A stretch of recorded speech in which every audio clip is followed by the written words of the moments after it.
Introduction. The tragedy of power has perpetuated throughout history. Yet, the conflict in the Nine Lands, entangled with clans, nations, heroes, and beauties, along with the struggles for power, love, and revenge, resonates with a grandeur and fervor, a haunting melody of iron-blooded tenderness that astonishes amidst the winds and the celestial bodies. 1. Jin Tianyu, farewell. In a restless slumber, the echoes of frantic and sorrowful cries reverberated nearby, an unfamiliar terror that he had never encountered. Jin Tianyu longed to awaken from this nightmare, yet he felt as if bound by invisible chains, weighed down by an immense burden that rendered him immobile. The more he struggled, the more panic surged within him, yet he remained ensnared in the depths of his dream. "Your Highness," a familiar voice faintly reached his ears. However, in the darkness, he could discern nothing. He exerted every ounce of strength to turn his head and search, but to no avail. "Your Highness." The voice was almost whispering in his ear, a breath brushing against him. Yet amidst the surrounding agony, it too was laced with fear. He felt himself gasping for air, his heart racing wildly, beads of sweat forming upon his brow. He sensed a presence shaking him, yet still, he could not be freed. "Let me awaken. Let me awaken." He yearned to cry out, but no sound escaped his lips. "Your Highness. Your Highness." After a few urgent calls, the vigorous shaking finally jolted him awake from the nightmare. As his consciousness gradually returned, a profound numbness enveloped him, and a splitting headache assailed him. "Your Highness, there is no time. Come with me." "What is it, Qiuming?" he asked, still in a daze, only to be pulled up by the maid Qiuming. "And he saw his sister Jin Tianyi, who was equally bewildered and alarmed, being tugged by Qiuming. Without changing their garments, they were hastily led out of the chamber by Qiuming. He witnessed chaos unfolding as cries erupted, proclaiming that the capital had been breached. The Fusang army was charging towards the palace. Some were desperately organizing to defend the gates, while many others fled in panic, clutching their bundles. The city had fallen. Jin Tianyu had only recently heard from a palace maid about the Fusang forces defeating the Longxiang army, encircling the capital, causing dread to wash over everyone. It was said that without reinforcements, the remaining imperial guards would soon falter, yet he had not anticipated the onslaught would arrive so swiftly. He barely had time to grasp what the fall of the city would mean for him. What do you have to face? In this moment of disquiet, he regained some clarity. Looking up into the night sky, illuminated by the flames, he noticed a crimson glow, where distant birds, too far to discern their size, swiftly glided and dove. Faintly, he could hear the sounds of horses neighing and the cries of fierce birds, sending a shiver down his spine. He and Jin Tianyi were brought by Qiuming to where their parents stood. Their father, Emperor Jin Tianxi, and their mother, Empress Jin, looked upon them with profound sorrow. The Empress bent down, enveloping them in her embrace. "Your Majesty." A few remaining palace attendants rushed in, collapsing to the ground before them, exclaiming, "We cannot hold them off. The south gate is about to be breached." They fell to the floor, weeping uncontrollably. "What the outside? What is happening out there?" their father asked, his voice trembling with despair. "They are hunting down the royal family and members of the Jin clan, shouting throughout the city and outside." "Stop! What purpose does this serve now?" Someone interrupted, crying. "What are they shouting? Speak." "They proclaim that if they eradicate these two clans, the slaughter will cease. Those who turn in their kin will be rewarded." He leaned forward, witnessing his father's desperate gaze skyward, tears glistening on his cheeks. "Your Majesty." Their mother, holding them tightly, could barely speak as her voice broke. Jin Tianyu felt the warmth of his mother's trembling embrace, droplets of moisture falling onto his nose. He looked up to find her face streaked with tears. An unprecedented wave of fear and sorrow overwhelmed him, and he and Jin Tianyi could not contain their sobs in their mother's arms. "Have men sent to find Prince Yao and not returned?" their father asked, his voice raised. "No. Before the city fell, Prince Yao was stationed at the gates, and now we do not know if he is still battling or—" "Qiuming." "Your Majesty," Qiuming responded, equally choked with emotion. "Take a few people, disguise yourself, and lead Yuer and Nier away through the north gate. Amidst the chaos, escape if you can. If you cannot, should you encounter danger." Their father's voice faltered, and he closed his eyes in anguish. "No, father, we will not go. We will not go." Jin Tianyu and Jin Tianyi cried, clinging tightly to their mother, Jin Yao. The Empress was already beyond words, weeping uncontrollably. "Qiuming will obey." Qiuming forced herself to remain composed, stepping forward to pull them away, causing everyone to dissolve into tears once more. From the direction of the palace's north gate came the sound of galloping hooves. Everyone turned to look, and there was Uncle Jin Tianyao, clad in blood-stained black armor, arriving with a few riders. Without pausing, Uncle jumped off his horse, not bothering with formalities, and urgently called, "Your Majesty, Empress, the city has fallen. Quickly, come with me. I will lead you out." "No, my brother. Take Yuer and Nier and Qiuming. Flee now." "Your Majesty, though the rivers have been breached, if you come with me, there is still a chance for safety." The shouts of battle intensified from the south gate. The palace was breached. "Take us with you. They will pursue us relentlessly, and none will escape. If they see us, it may slow the slaughter." "Brother." Jin Tianyu, through tear-filled eyes, saw Uncle's resolute gaze and shouted in despair at their father. "Jin Tianyao, given the circumstances, will you still defy my command?" Their father rebuked with rare anger. Uncle stared at his usually gentle brother, finally resigned, signaling the attendants to pull Jin Tianyu and Jin Tianyu away. "Mother! Mother!" Jin Tianyu cried, his body being torn away, yet he clung desperately to his mother's garment, unwilling to let go. His sister, Jin Tianyi, did the same. Their cries tore through the night sky. "Yuer and Nier, quickly flee." Their mother's voice was hoarse as she tried to pry their hands away, yet she could not bring herself to do so. How could she bear to part with her beloved children, born through such trials? For a moment, they could not be separated, and the attendants looked helplessly at Uncle.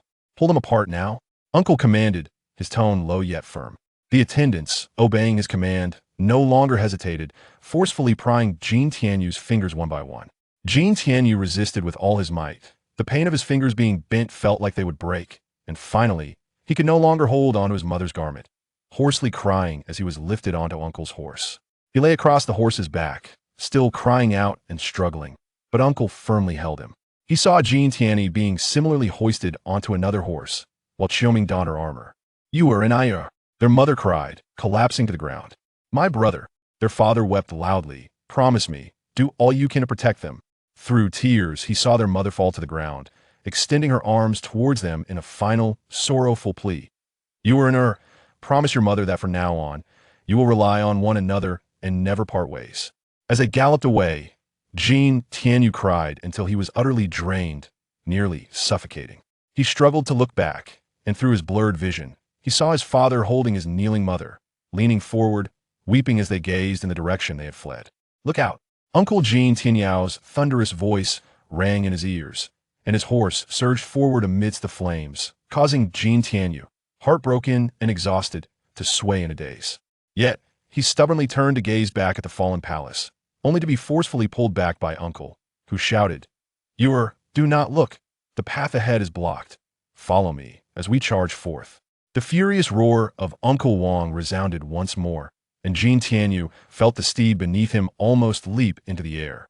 Around him, the anguished cries of the townsfolk filled the air, the cacophony of battle cries drawing nearer, followed by the jarring clash of weapons, the sickening sound of flesh being pierced by sharp blades, and the crimson spray of blood that filled his vision, accompanied by the nauseating stench that assailed his senses.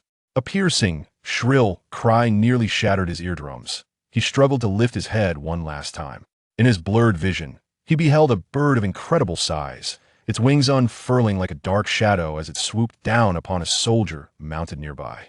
The formidable wings enveloped the soldier's body, and in an instant, a terrible scream escaped him as the creature departed, two bloodied eyeballs torn from the soldier's face, still connected by slender threads of sinew.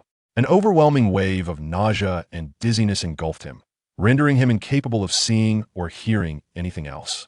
He felt as if he had plummeted into the depths of hell, gradually succumbing to unconsciousness.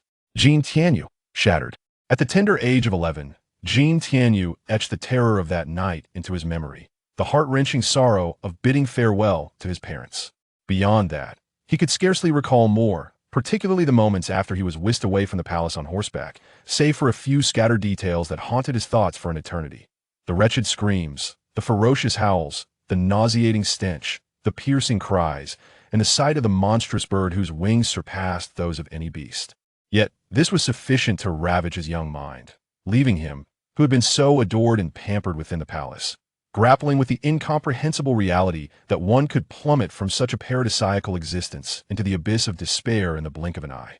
Visions of the serene past within the palace continually intruded upon his thoughts, entwined with the terror and sorrow of the city's downfall. His mother, the noble princess of the Kangwu royal family, revered as a phoenix flower more exquisite than any found in the southern realms, whose purity surpassed the rarest snow lotus atop the northern peaks, and whose grace eclipsed the legendary flowers of the western realms, was for Jin Tianyu nothing less than a gentle, nurturing mother.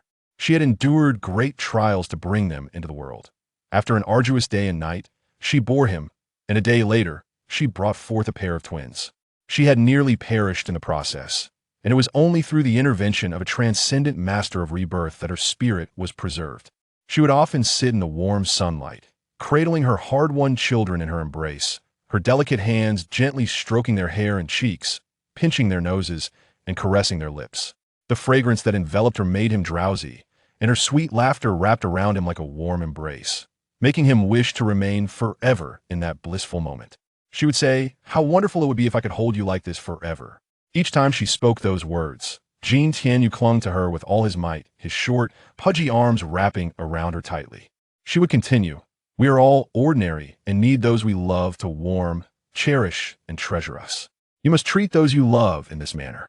Each time she said this, Jin Tianyu felt an overwhelming surge of happiness, his nose tinged with the salt of tears, his eyes glistening with moisture. She would add, "We are not ordinary. Beneath our feet lie countless subjects.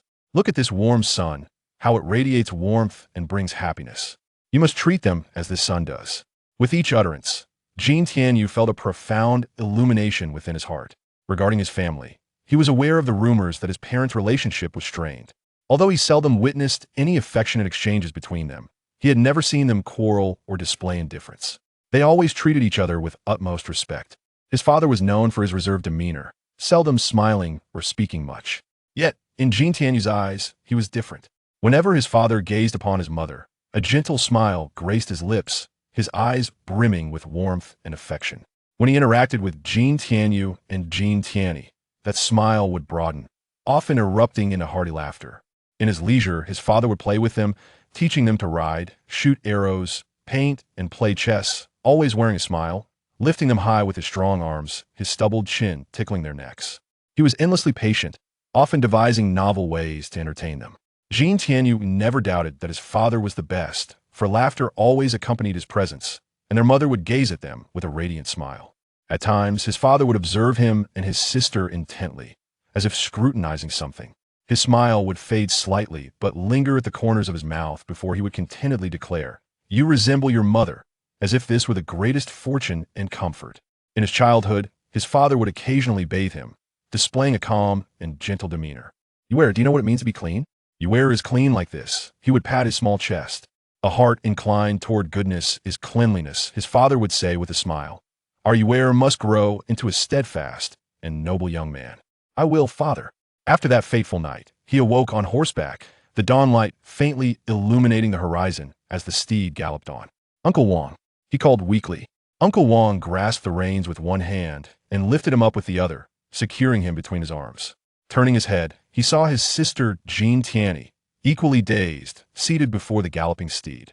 Uncle Wang, along with the remaining few soldiers, had bloodshot eyes, their armor battered and stained, the scent of blood still heavy in the air. It was no nightmare, or perhaps he remained trapped in one, destined never to awaken. They had fled for several days, escaping their pursuers. Under the leadership of Uncle Wang Jin Tianyao, they found the remnants of the Longxiang army, which had regrouped after a disastrous retreat. They gathered what remained, fewer than 10,000 soldiers from the once mighty force of over 100,000. The commander of this rebellion, Jin Tianyu's uncle Jin Tianlai, knelt before him with an impassive countenance, bowing his head fiercely before leading his kin away. Uncle Wang informed him that 2 of his 3 sons had perished in battle. The memory of his tall and valiant cousins sent shivers down his spine. Uncle Wang led the remnants of the army to a small town far from the capital and near the border of Kunwu several days later. Throughout their tumultuous journey, Jin Tianyu and his sister repeatedly inquired about their parents, about the capital, yet they were met with silence, only to be told that clarity would come once the situation stabilized. Others who encountered the siblings also remained tight-lipped. Not long after they arrived in the small town, Uncle Wang approached Jin Tianyu and his sister, requesting them to sit. He stood before them, his expression grave, his voice low, saying, "Your father and mother bid you farewell that night." To prevent the Chongfeng army from continuing their slaughter, they ascended the high platform together and fell. Their parents were dead. Despite having sensed this in their hearts, the revelation struck the two children with a force that left them momentarily stunned. Jin Tianyu was the first to burst into tears, and soon after, Jin Tianyu wailed, "No, no, father and mother cannot be dead." He cried out, clutching the memory of his mother's garment, as if to resist the reality of this news. Uncle Wang, Jin Tianyao, knelt on one knee, clad in dark golden armor, and calmly addressed Jin Tianyu. "You are the sole prince. We must proclaim this to the realm. The new emperor must ascend the throne. We must send proclamations to the lords, urging them to rally and quell the rebellion. For the continuation of the Jin family and the Shang dynasty, you must be strong." An emperor? How could a child who had lost both parents become an emperor? He did not want to be strong, did not desire the throne. He only wished to awaken from this nightmare. However, everything was beyond his control, even its influence. Under the guidance of Uncle Wang Jin Yao, the young Jin Tianyu hastily ascended to the throne. Numbly, he sat upon the hard, cold throne, witnessing the soaring golden dragon on the fluttering banner, while soldiers clad in dark gold armor knelt on one knee, their voices resounding in joyous acclamation. He felt as though he were bound tightly, rendered motionless, as fear surged violently within him. In time, Jin Tianyu learned that even before their defeat and the fall of the city, numerous proclamations had been dispatched to the regional lords in the name of the late emperor and the new emperor, using swift pigeons and horses. Initially, the tone was that of a command from the emperor of 9 realms, but as time progressed, it devolved into Nier pleas for assistance. Yet, those lords who had once paid tribute annually either found various excuses to delay their support or remained silent, refusing to send troops to aid them. Some even issued public declarations questioning the legitimacy of the new emperor. Jin Tianyu, naturally, could not comprehend the intricacies of the situation, nor did he know whether Uncle Wang, Jin Tianyu, understood. He often observed his uncle, adorned in the dragon-emblazoned armor of their clan's former glory, standing resolutely atop the lofty city walls, his crimson cape billowing in the wind, while his scarlet eyes gazed longingly toward the eastern capital. A profound melancholy enveloped Jin Tianyu's heart, a sentiment he had never before experienced so deeply in his life. However, even the most urgent correspondence yielded little result. Although Kangwu, Dugong, and Kunwu promised to protect the sovereign, their reinforcements remained stationed at the borders with Emperor Jun, hesitant to unite their forces with the Longxiang army to counter the rebellious Fusang. The responses to their calls for aid grew increasingly indifferent. Uncle Wang Jin Tianyao could no longer endure the inaction. He asserted that the longer they delayed, the more difficult it would be to salvage the situation. They had to make one final effort. That year, as the snow began to melt and the once hard, frozen earth grew soft, he left a contingent of troops to guard against the rebellion and, accompanied by Jin Tianyu and his sister, Qiuming, along with a dozen trusted riders, disguised themselves as a group of traveling merchants clad in fur coats and narrow-sleeve garments, secretly journeying to the southern capital, Chaoyang. Jin Tianyu remained heavily reliant on his uncle, unwilling to ride apart from him outside the city. After enduring the separation from his parents and the chaos of war, he found solace only in the towering presence and strong embrace of Uncle Wang Jin Tianyao. The steeds galloped confidently beneath them, occasionally snorting powerfully. This magnificent horse, the king of its kind from the Tianmu region, was pure white and untainted, capable of traversing 1,000 miles in a day, and that night, it bore them through the encirclement. "Uncle Wang," Jin Tianyu called out, his voice still tinged with youth. "Yuer, remember what we agreed upon before we set out. How should you address me?" Wang Jin Tianyao replied softly, "Father, Daddy." He stumbled over the words, feeling awkward. "Why must we venture to Kangwu when it is so perilous outside the city?" "Because there are our kin there, who can assist us in returning to Emperor Jun."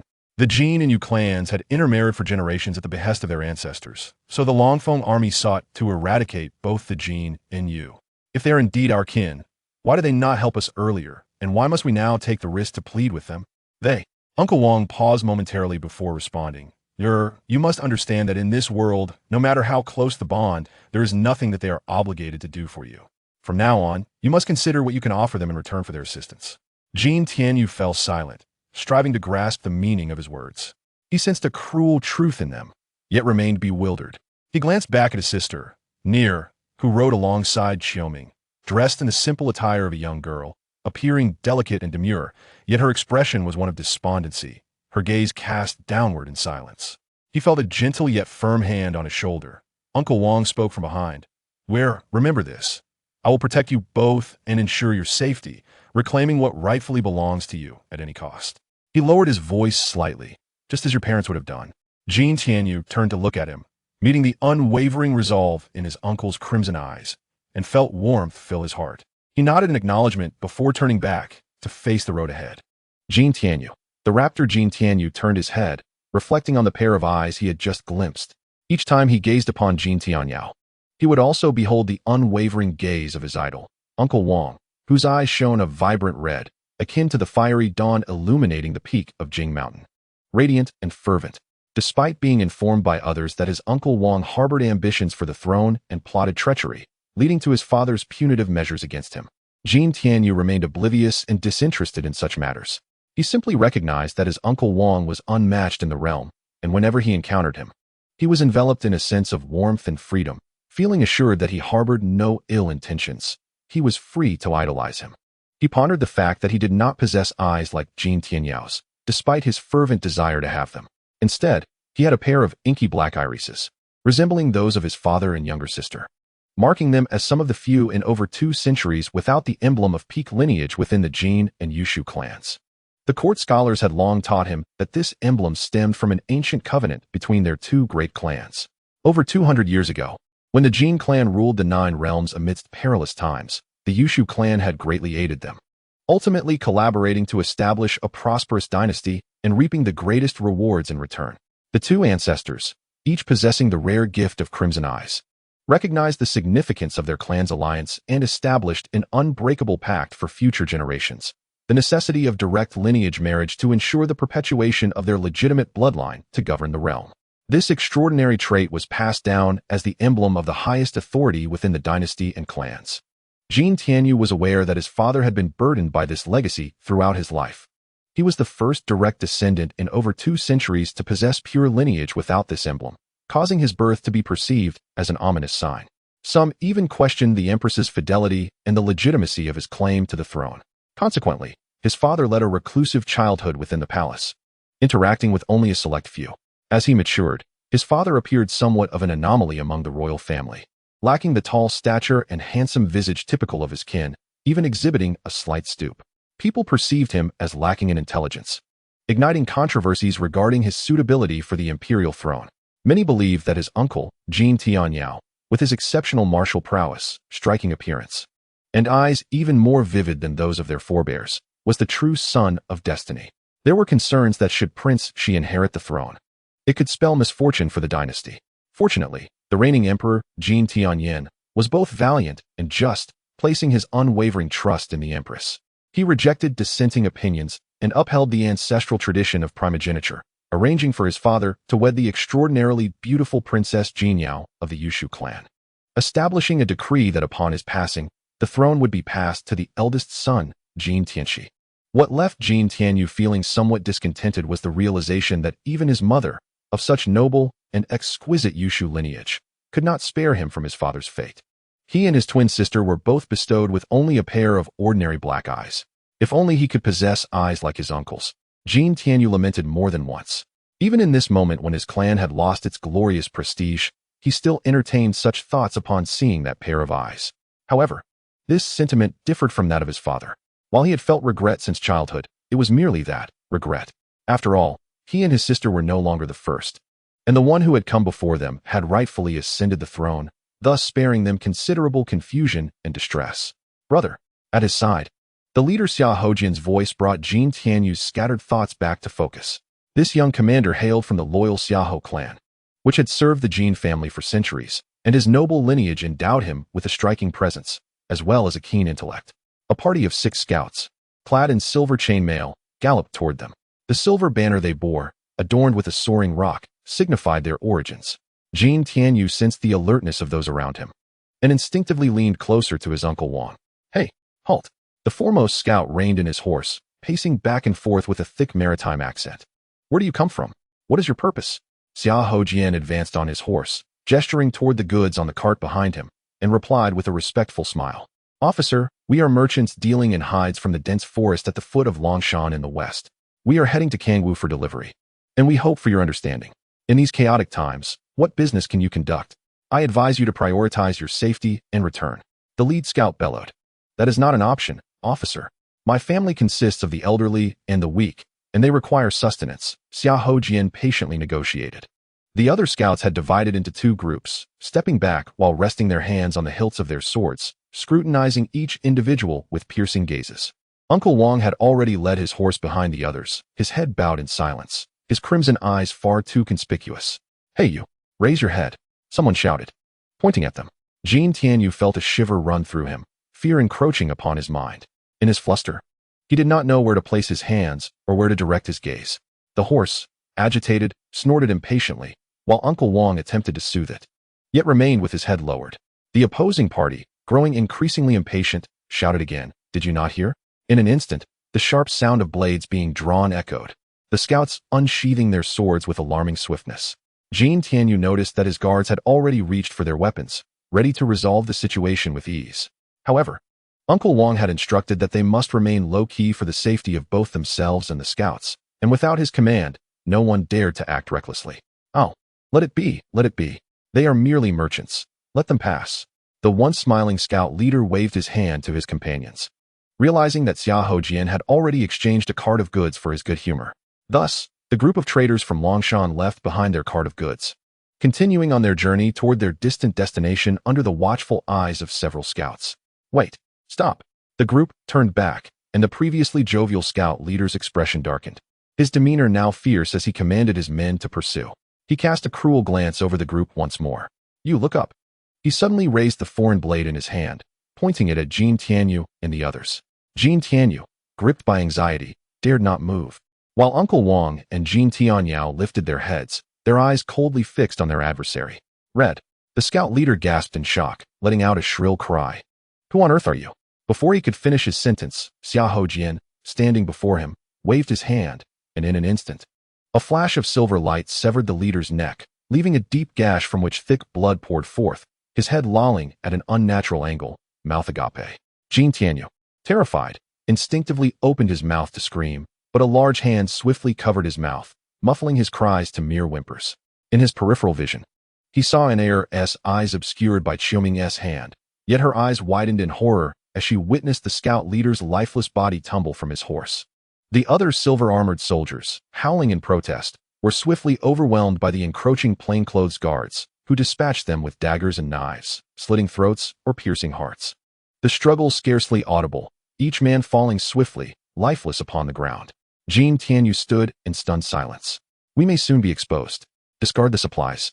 Leave a few to handle the bodies, and I will lead them deeper into the forest, Uncle Wang, Jin Tianyao calmly instructed. He then turned his horse's head, guiding Qiuming, Xiahou Jian, and several others into the dense woods. The forest at this time was frigid and oppressive, shrouded in mist, visibility reduced to mere yards. The trees stood leafless, their tall, straight trunks stretching skyward, adorned with countless silver, withered branches, resembling a host of monsters lurking within the fog. Silence enveloped the surroundings, broken only by the crunching of brittle branches and leaves beneath the horse's hooves, and the heavy breathing of the steeds. The group held their breath, Jin Tianyu trembling, minimizing the fog that escaped his lips. He nestled within Jin Tianyao's embrace, feeling an icy chill penetrate to his bones. Still reeling from the terror of the recent killings, he tightened his nerves, eyes wide, fixed intently on the shrouded path ahead, his gaze darting incessantly. All that lay within sight were trees and mist, yet he could not shake off an unsettling feeling that something lurked nearby. Uncle Wang, he involuntarily gasped, prompting everyone to halt in alertness. What is it, you? Uncle Wang, Jin Tianyao inquired. There, a shadow just passed by, Jin Tianyu pointed, sensing something fleeting, yet as the words escaped his lips, doubt crept in, making him question his own perception. Everyone heightened their vigilance, Jin Tianyao scrutinizing the surroundings, signaling to proceed. He placed a reassuring hand on Jin Tianyu's shoulder. Yuer, do not be afraid. Yet, the unforeseen soon transpired. As they advanced a short distance, a piercing, sharp cry suddenly shattered the silence, startling the group. Recognizing the sound all too well, they instinctively looked up, only to hear several more cries echoing in response. Between the treetops, the hazy sky revealed 2 soaring sea eagles of the Fusang army. "Run!" Uncle Wang Jin Tianyao shouted urgently, and the group swiftly took off, racing through the forest. The surrounding trees retreated in disarray, their brittle branches crushed under the pounding hooves, while jagged twigs grazed against them. Jin Tianyu felt the rush of wind and the harsh sounds of heavy breathing, a familiar terror surging violently within him, rendering him utterly powerless, his limbs stiff with fear, nearly suffocating. A final, piercing cry echoed from above, and a chilling gust swept over him. Upon turning his gaze, he beheld a colossal shadow looming above them. "Elder brother, hurry!" A frantic shout came from Xia Hojian behind him. Jin Tianyu glanced back to see Xia Hojian leading the guards, weapons drawn, confronting the oncoming threat. A sea eagle swooped down ferociously, seizing one of the guards with its talons, digging deep into his shoulder. Undeterred, the guard let out a fierce roar and lunged forward with his blade. The sea eagle arched its body backward, unfurling its massive wings to evade the strike, and remarkably, it lifted the guard entirely from his mount. They galloped further away, engulfed by the encroaching fog, with only the terrified and pitiful cries of Nier trailing behind. "Nier!" Jin Tianyu called out in vain, then turned back, feeling a sudden chill across his cheek. He raised his hand to find it damp with tears. They had fled for an indeterminate duration when they finally halted, their horses snorting and gasping heavily, drenched in either sweat or mist. Jin Tianyu, still shaken, felt his heart racing violently, his throat parched and painfully dry. He turned to glance at Qiuming and Nier. Nier's hair had come undone, her damp locks clinging to her pale cheeks, her eyes reflecting the same terror he felt. "Nier, do not be afraid." He attempted to comfort her, mimicking Uncle Wang, but his voice emerged hoarse and trembling. They had just descended a slope when the sound of trickling water reached their ears. Uncle Wang, Jin Tianyao, dismounted and lifted both him and Nier down, instructing Qiuming to lead them and the horses to the stream for water and cleansing, while he stood guard, knife in hand. The hilt and blade of his dark weapon were forged from the purest Xian iron beneath Tianshan, emitting a subtle yet menacing glimmer. Having heard tales of its craftsmanship, he always found himself captivated by it, and now, its presence brought him a hint of solace. The stream's icy waters were biting, yet Jin Tianyu cared little, cupping his hands to drink, the chills seizing his insides, yet soothing his dry throat and clearing his mind. Nier cautiously wiped her face with the stream water, while Qiuming stood behind her, tending to her disheveled hair. He turned to glance back at Uncle Wang, then cast his eyes toward the mist-laden forest, a sense of foreboding rising once more within him. He noticed the 2 horses beside him suddenly ceased drinking, raising their necks as if attuned to some distant sound. His heart raced anew, pounding fiercely. "Yuer, what troubles you?" Nier observed his unease, concern lacing her voice. Qiuming and Uncle Wang also turned their attention to him. As the horses grew restless, anxiously snorting and stamping their hooves, "I find Jin Tianyu indescribable." His gaze wanders restlessly, yet beads of sweat seep from his back. His body taut with tension, and soon it begins to tremble slightly as fear engulfs him. Uncle Wang, with his back to them, scrutinizes the surroundings before striding over to him. Suddenly, Nier lets out a piercing scream, prompting the other 3 to turn and behold her pallid face. One hand covering her mouth, her eyes wide as she stares into the mist not far off. They hastily follow her line of sight, where, from the fog, 2 towering figures gradually emerge, becoming increasingly distinct until revealing 2 ferocious wolf heads, glowing green, bearing sharp fangs and bloody gums, dripping with drool. Uncle Wang and Jin Tianyao remain silent as he swiftly scoops up Jin Tianyu and Nier, tossing them onto the horse's back. Qiuming follows suit, mounting the steed, and he too leaps onto his horse, which rears up and whinnies wildly. "Go!" Uncle Wang shouts, pulling the reins. The horse, dustless, gallops forward with a burst of speed, closely followed by another steed. In the instant they begin to flee, the 2 colossal wolves leap, lunging towards them. Jin Tianyu has encountered wolves before, having once hunted with his father in the palace gardens, where he had cowered behind his father upon seeing them. Yet these wolves leave him utterly speechless. Towering as tall as an adult, their muscular limbs resemble those of a bull, their gray manes bristle like needles, and their protruding fangs, sharp as blades, alongside their curved, hook-like claws, could easily pierce and tear a person apart in an instant. Qiuming split up. Uncle Wang commands, brandishing his knife and howling at the beasts behind them. The 2 horses immediately veer in opposite directions, and Jin Tianyu crouches low on his steed, clutching its neck tightly as he glances back to see the 2 gigantic wolves in hot pursuit. Dustless gallops with great speed. It could go faster, but it maintains a safe distance from the wolves. As they approach a clearing in the woods, Uncle Wong suddenly bellows, "Dustless!" Tightening the reins, Dustless turns sharply, rearing up and letting out a resounding whinny. Jin Tianyu notices a sudden emptiness behind him. When he turns, he sees Uncle Wong has dismounted, landing firmly before the horse in an instant. The colossal wolves halt a few paces away, lowering their bodies and glaring at them menacingly, emitting low, powerful growls from their throats. Uncle Wong stands resolutely, his back to them, stroking Dustless's neck softly, whispering something, before raising his formidable stature with his knife, exuding no fear. Dustless slowly steps aside. The two giant wolves simultaneously throw back their heads and howl mournfully before launching themselves like arrows. Uncle Wong, gripping his knife with both hands, lets out a thunderous roar and charges forward. As the man and wolves collide, Uncle Wong suddenly drops low, sliding beneath the bellies of both wolves, while simultaneously swinging his sword. However, the wolf deftly somersaults mid-air, nimbly evading the blow, and swipes its claws at Uncle Wong's crouched form. Uncle Wong swiftly retracts his blade, turning to leap again in attack, while the wolf rolls upon landing, swiftly pivoting to pounce once more, and thus begins a fierce battle between one man and two wolves. Jin Tianyu, clinging tightly to the horse's neck, anxiously watches this brutal scene unfold, when suddenly, Dustless turns and gallops away. "Dustless!" he exclaims in astonishment, reaching for the reins. Yet the horse continues its frantic escape. Jin Tianyu turned his gaze, helpless as Uncle Wong, embroiled in battle, gradually receded into the mist, ultimately vanishing from sight. Yuer carried Jin Tianyu alone for quite some time, until the surroundings fell silent, and he finally came to a gentle halt. Jin Tianyu crouched atop the horse, awkwardly attempting to lower his foot to the stirrup, yet his youth rendered him clumsy, leading him to fall to the ground. The pain in his backside was bearable, yet the chafing between his thighs from the hasty ride was excruciating, prompting him to cry out, tears streaming down his face. Gritting his teeth, he struggled to rise, surveying the bleak and oppressive landscape around him. A sense of unease overcame him. Visibility was limited, and as he cautiously lifted his foot to venture forward, he stumbled and fell once more.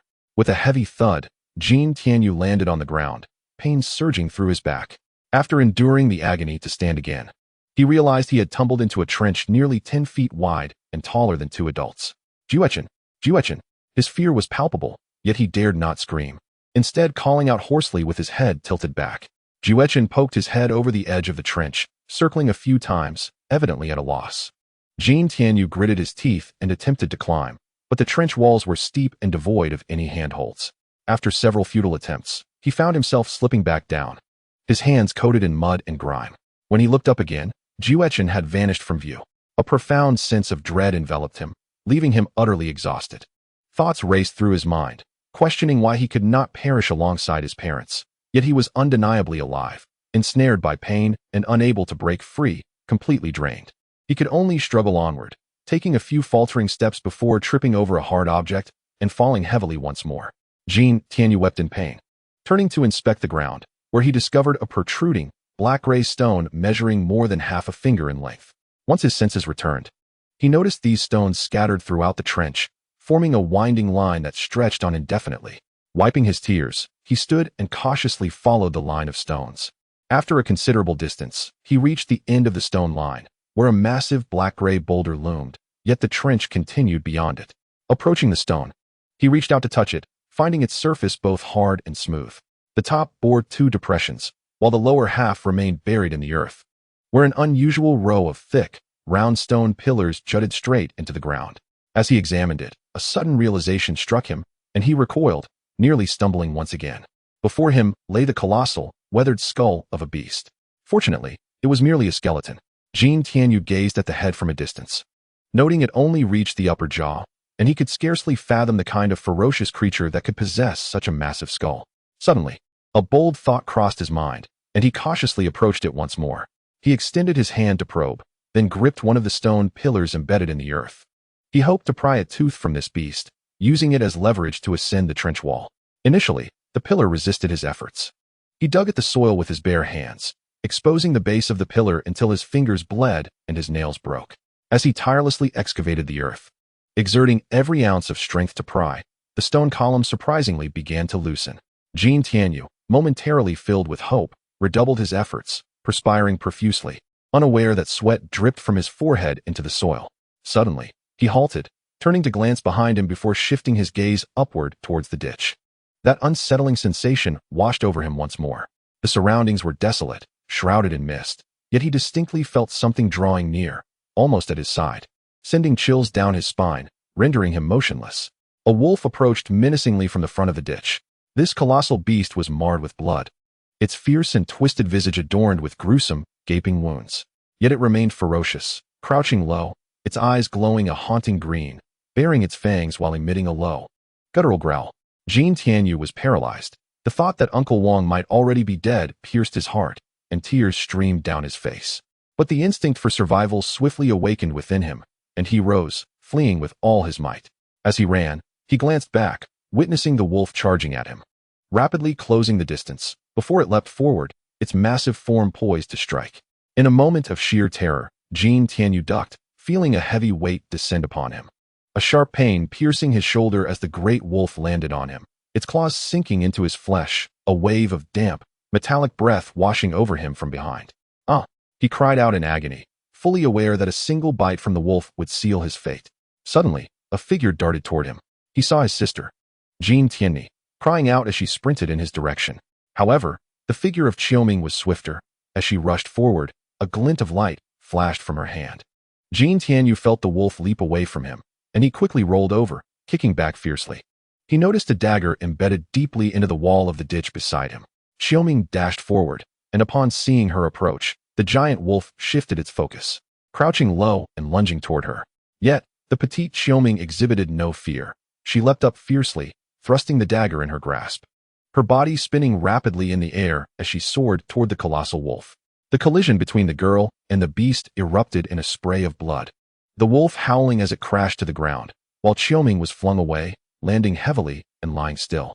Jin Tianyu, heedless of the warm, wet blood splattering across his face, reached out and dashed to Qiuming's side, followed closely by Jin Tianyi, who fell to her knees beside Qiuming, weeping uncontrollably. Qiuming lay almost unconscious on the ground, seemingly uninjured, while the massive wolf lay nearby, its thick neck slashed open, blood gushing forth, staining the earth around its lifeless body.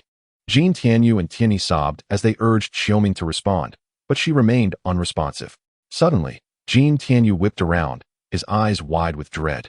For that ominous feeling had not dissipated. In fact, it surged more violently. Through the mist, a shadowy figure emerged, drawing closer. As he drew ever closer, gradually emerging from the mist, a closer inspection revealed his unsteady gait, his tattered garments hanging like rags. His sparse and filthy long hair cascaded down, partially obscuring a face that was pallid and emaciated, resembling a mere layer of wrinkled skin stretched over a skeletal visage.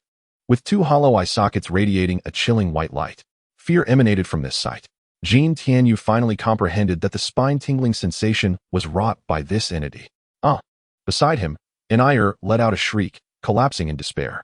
The ghastly figure advanced relentlessly, its sunken eyes fixated upon them, exuding a profound terror that rendered the two children paralyzed with fright. Nier, run!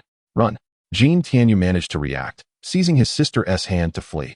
But she had completely succumbed to her terror. Exhausted himself, he stumbled a few steps before they both fell to the ground. Nier, run, hurry! Jin Tianyu urged, attempting to lift her, yet Nier remained seated, weeping uncontrollably. The specter had, unbeknownst to them, approached their side, and they looked up at it in horror. Its expression was devoid of emotion, chilling and terrifying. Beneath the tattered garments, decayed flesh clung to a skeletal frame, its chest gaping, shrouded in darkness. It extended a withered arm, its fingers grotesquely elongated like claws, seizing Ina's delicate neck effortlessly and lifting her off the ground. Yuer could only utter a single word before losing her voice, reduced to pitiful gurgles. Nier! Jin Tianyu shouted, an inexplicable surge of courage propelling him to confront the creature. Let her go? Yet, it appeared utterly unaffected. Nier dangled helplessly, her feet no longer touching the ground, her hands clinging desperately to the hand constricting her throat. Her face flushed crimson, a visage of sheer agony. Release her! Jin Tianyu screamed recklessly, thrusting his hand into the specter's chest, clawing desperately. The entity emitted a strange, low growl, casting Nier aside and suddenly swinging its hand towards Jin Tianyu. Its strength was overwhelming. Jin Tianyu was hurled backward, crashing heavily against a large stone. His head spinning, nearly losing consciousness. The specter turned towards him, looming ominously, its cold, piercing gaze fixed upon him. It then crouched down, extending its emaciated arms, its claw-like fingers closing around his throat. As suffocation ensued, Jin Tianyu felt the immense power of its grip, his chest constricted painfully. In desperation, he clawed at the hand nearly embedded in his neck, his legs thrashing violently, yet he could not break free. He sensed the encroachment of death, his gaze fixated ahead, where poor Nier sat weeping, perhaps believing they would soon find release. Bracing himself against the stone behind him, he prepared to embrace his fate. With a crack, he grasped something in his hand, and, summoning all his strength, plunged it into the specter's back. The creature let out a piercing, ear-splitting shriek. Swatting the object from Jin Tianyu's grasp, while its remaining hand tightened its grip with renewed ferocity. Jin Tianyu felt the world spinning around him, his vision becoming increasingly blurred. Before long, the grand palace of the capital appeared before his eyes, along with the loving figures of their father and mother. The oppressive weight around his neck dissipated, causing his hands to fall helplessly. The world fell into a brief silence, but soon a deafening and piercing cacophony erupted in his ears. Jin Tianyu instinctively curled his body, drawing in a long, agonizing breath before gasping for air, his consciousness gradually returning. In his line of sight, a malevolent spirit howled with a gaping void for a mouth, while behind it, Nier held a long object that pierced through its back, emerging from its chest. The apparition emitted sparkling embers from its maw, which quickly extinguished into ashes, its entire form transforming into fleeting sparks before vanishing entirely. Lying on the ground, Jin Tianyu instinctively raised his hand to shield himself, yet the ashes did not fall, dissipating into thin air. Only before him remained Nier's hand, gripping a long, sharp tusk embedded in the specter's body. Uncle Wang Jin Tianyo rode in from the far end of the ditch, leaping off his horse in a flurry, bloodied and battered. He spotted Qiuming unconscious on the ground alongside the lifeless giant wolf. Rushing over, he checked Qiuming's breath before advancing to where Jin Tianyu and the dazed Jin Tianyi stood. He reached out to examine their wounds, relieved to find none were grievous, and in frustration exclaimed, "It's all my fault for not restraining that beast, allowing it to escape." Noticing the siblings were in a state of shock and seeing the tusk firmly clutched in Jin Tianyi's hand, he scrutinized the surroundings and gasped. It is indeed a dragon's bone. Jin Tianyao resolved to press on toward the land of Kangwu, despite the calamity they had faced shortly after departing from Qixi. Sustaining minor injuries was inconsequential. However, when Xiahou Jian and his companions returned, they had suffered significant losses, with many bearing wounds. These were among his most elite soldiers. Qiuming had been injured, and the two children were profoundly shaken, still reeling from the trauma of their earlier experiences. They stumbled through their recounting of nearly being slain by the malevolent spirit, and he recognized that they were not prone to delusion nor deceit. He had also witnessed the true dragon's bone. For many days, he had found himself lost in dreams and waking thoughts, often revisiting the scene of their farewell that fateful night. "My brother." Amidst the flames, as the army breached the city, his royal brother Jin Tianxi wept openly before him, imploring, "Promise me, with all your strength, protect them." Moments later, his brother, accompanied by his queen, resolutely leaped from the high tower. Their figures fell as swiftly as leaves caught in the wind. He had shielded the children from witnessing such despair. His brother's plea to safeguard them resonated deeply. As Jin Tianyao understood that, given his brother's character, he likely only wished for him to ensure the children's escape, to live incognito and safely. Yet, he was acutely aware that returning to Qixi now would mean certain doom. Escaping into obscurity and evading detection is no simple feat. They are the last legitimate offspring of the Golden Emperor's dynasty, a pair of souls representing the sole bloodline left by the late emperor. The other nobles would never allow their whereabouts to remain unknown. In the vast expanse of the realm, they may find themselves with nowhere to turn. Moreover, as descendants of the supreme Golden Emperor, they carry the blood of the Golden Dragon. They should not be hiding in fear during this perilous time for their clan. Instead, they must embrace the duty of reviving the glory of their lineage and dynasty, a responsibility bestowed upon them by the fortunate inheritance of their bloodline. "Oh, my brother, forgive me. I fear I may disappoint you once more. I shall protect these two children with all my strength and endeavor to reclaim what rightfully belongs to them. To the Golden Clan, until my last breath." Golden Tianyao feels an overwhelming sense of guilt for the present circumstances, yet he understands that time cannot be reversed. Thus, this is his penance, a sacrifice he is willing to make. He must press forward with them. In the dark of night, before the flickering campfire.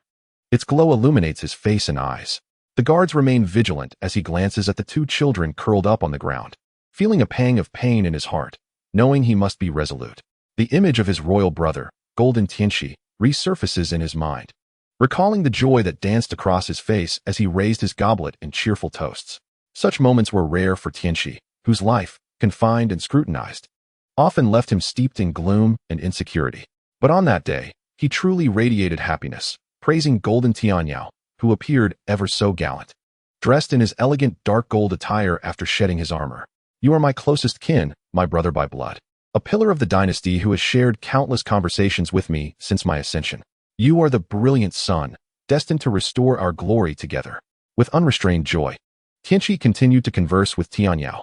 Tianxi managed the affairs of the realm, while Tianyao commanded the military, their roles harmoniously intertwined over the years.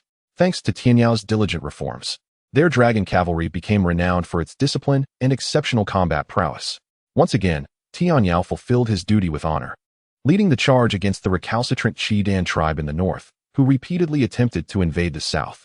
This marked the third victory over the unruly Yuer. The first came in the arena, the second when he repelled the southern incursions of the Qidan forces back to their desolate lands. This time, they took the initiative, galloping across the plains and deserts, decisively shattering the Qidan tribe and their formidable wolf packs, dismantling their stronghold and driving them into desolation, compelling them to pledge fealty and refrain from further southern incursions for a prolonged period. My brother, soon we shall embark on the reformation of the territories. What our father could not achieve, we shall accomplish. Come, allow me to toast you once more. Tianxi, clearly brimming with ambition for their agreed-upon plans, spoke to Tianyao without the formalities of their titles, emphasizing their shared bloodline and deep kinship. The feudal system that originated from the Qianyuan lineage has persisted for nearly a millennium, yet today, the princes of various regions have become increasingly autonomous, resembling sovereign rulers of their own domains. This predicament renders the dynasty's rule as precarious as a house of cards, while the livelihoods of the populace in the Nine Lands increasingly suffer under the exploitation of feudal lords and monarchs. The previous emperors, indulged in sloth and extravagance, failed to enact reforms, and although their predecessors aspired to diligent governance, they found themselves powerless. Consequently, the burden of revival naturally fell upon the shoulders of the clans. And through years of indoctrination, this mission had long been inscribed in their very essence. Jin Tianyao smiled in response, yet his mind wandered. He gazed at Jin Tianxi, who beamed with joy, his thoughts a tumultuous storm. Regarding the matter of succession, several uncles and nobles, along with high-ranking officials, unanimously endorsed Jin Tianyao. However, their father, the emperor, dismissed their counsel, declaring that, according to ancestral tradition, the heir to the throne must be Jin Tianxi. He felt a surge of happiness for his elder brother. Yet a perplexing sensation lingered within him. At 18, he had triumphed over Yuer in the arena, earning the adoration of all, nobles and commoners alike, who hailed him as the radiant sun alongside Jin Tianxi. He took the lead in restructuring the Qianjin army, transforming a previously lethargic force into a paragon of the Nine Lands, with cavalry sharp and infantry valiant. With this army, he achieved consecutive victories against the formidable cavalry and terrifying wolf packs of Qidan. In the final confrontation, Yuer found himself encircled at the edge of the grasslands. Beneath the heavenly ridge, utterly defenseless, he halted the assault and approached Yuer directly, challenging him to a duel in the manner of the savage lands. A deep scar marked Yuer's face, yet he spared his life, understanding that without order on the grasslands, the tribesmen would be as mere blades of grass. Yuer knelt before him, pledging allegiance and promising never to offend again. Behind Jin Tianyao, tens of thousands of dragon cavalry shouted praises of their commander, their voices resonating across the plains and into the heavens. His renowned sword, the cunning and smooth-talking Qing Lian, with a sly grin, murmured to him, King Yao, the capable shall rise, and the hearts of the people shall align. For the nation and its people, these are commendable deeds. I am willing to assist and lead by example. The words runaway slave were visibly tattooed on his cheeks, framing his amiable, plump visage. Yet, Jin Tianyao felt a stirring within. He knew that if not for the constraints of hierarchy, the dragon throne rightfully belonged to him. In the presence of his benevolent yet mediocre brother, he experienced an almost overwhelming impulse, akin to their usual discussions of state affairs, to candidly express his belief that he could achieve greater success, ensuring that the capable would ascend, hastening the path to revitalization. However, he naturally refrained from voicing such thoughts, burying them deep within. Why have you done this? Months later, clad in the Xinjin dragon robe, Emperor Jin Tianxi stood before him, his gaze filled with profound disappointment. Throughout the past months, he had neither accepted nor outright rejected Qing Lian's insinuations and encouragement. Qing Lian proposed, on the day of the heavenly sacrifice, King Yao shall lead the elite imperial guards to seize control of the palace. In the spirit of brotherly affection, there shall be no need for bloodshed.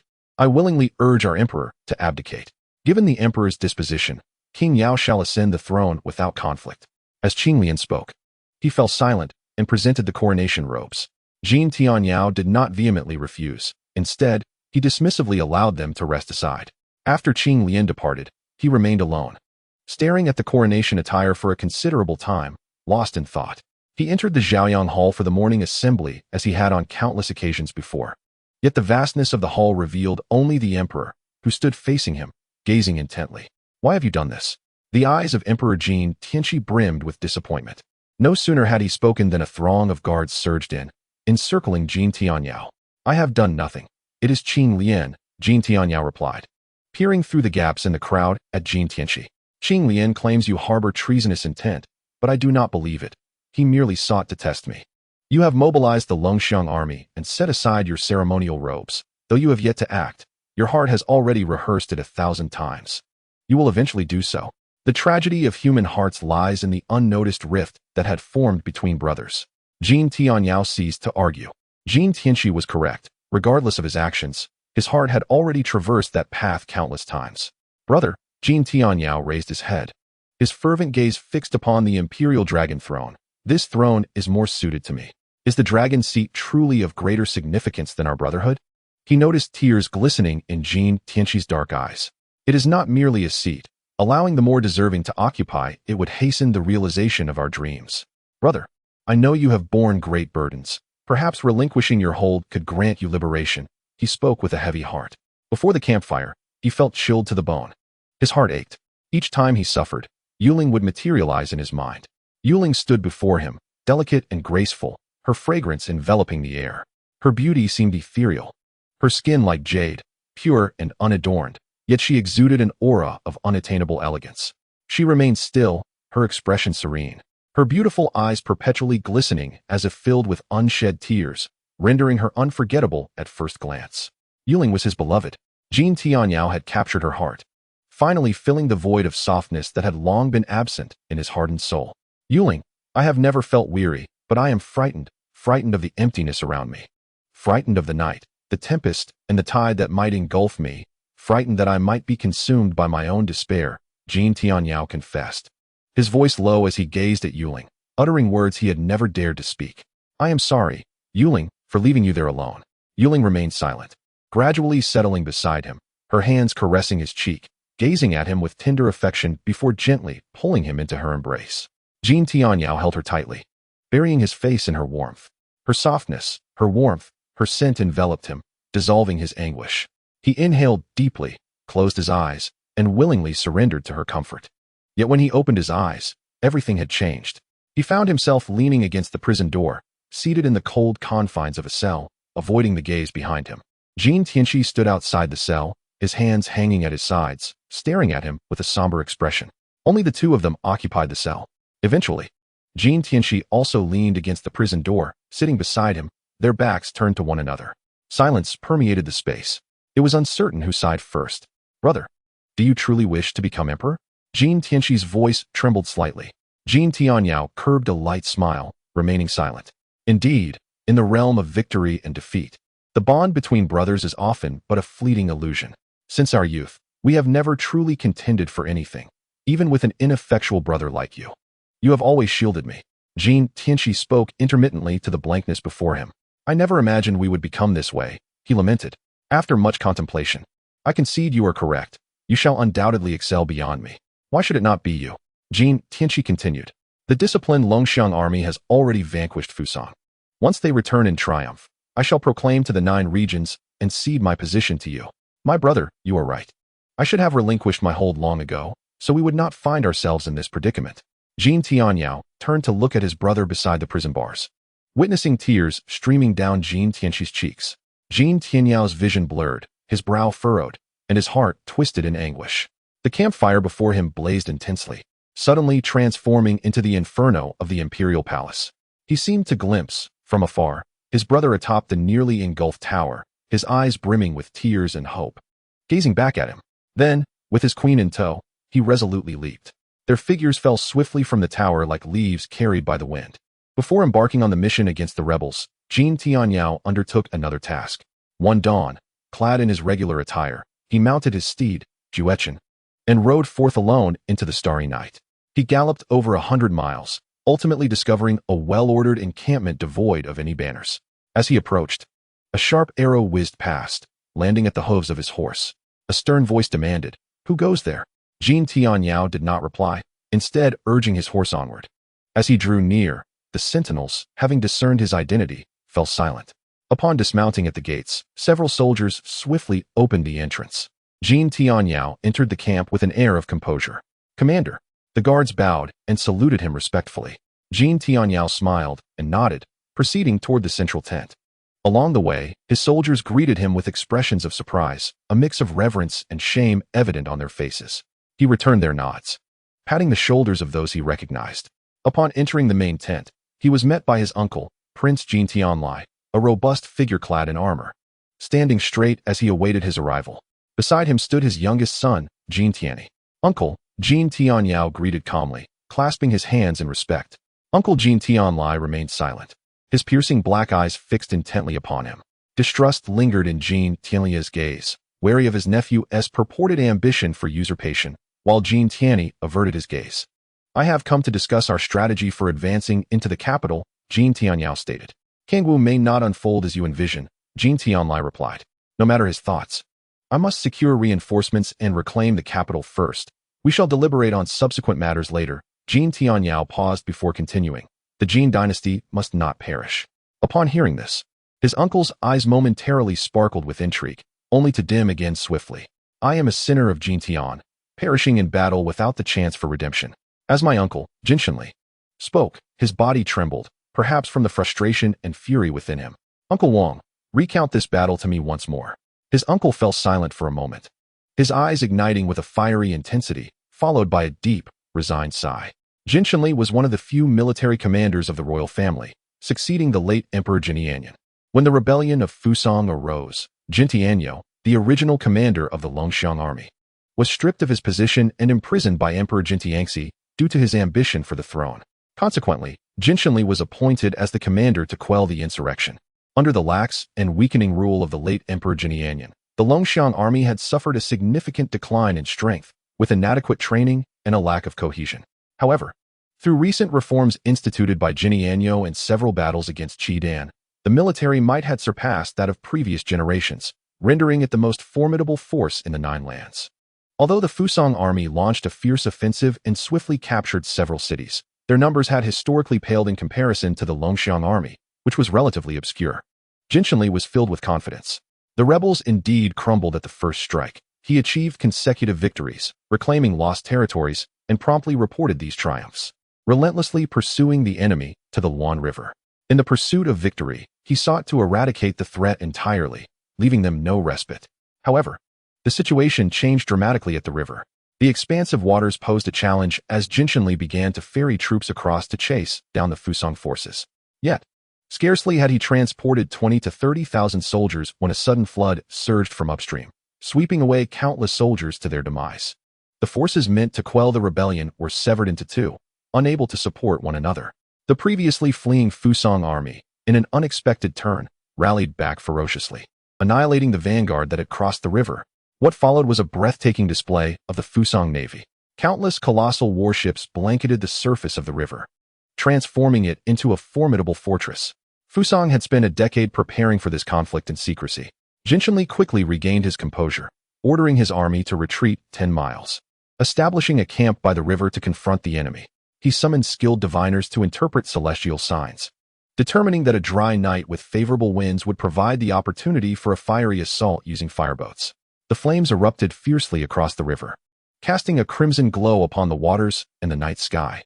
Jin Tianxi was convinced that this would eradicate any future threats. However, the winds unexpectedly shifted.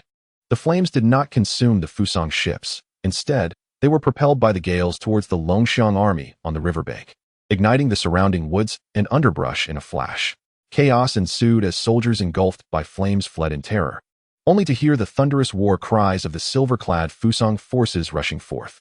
Those Fusang soldiers, who had once collapsed at the first strike, transformed into ruthless, bloodthirsty demons, mercilessly slaughtering the already demoralized Qianjin soldiers. As the ranks crumbled like a landslide, Jin Tianxi forced himself to maintain composure, gathering the remnants of his army and calling back the scattered troops, yet suffering devastating losses. He dispatched urgent messages for reinforcements while striving to bolster the morale of his beleaguered soldiers, retreating 200 miles to prepare for a prolonged defense.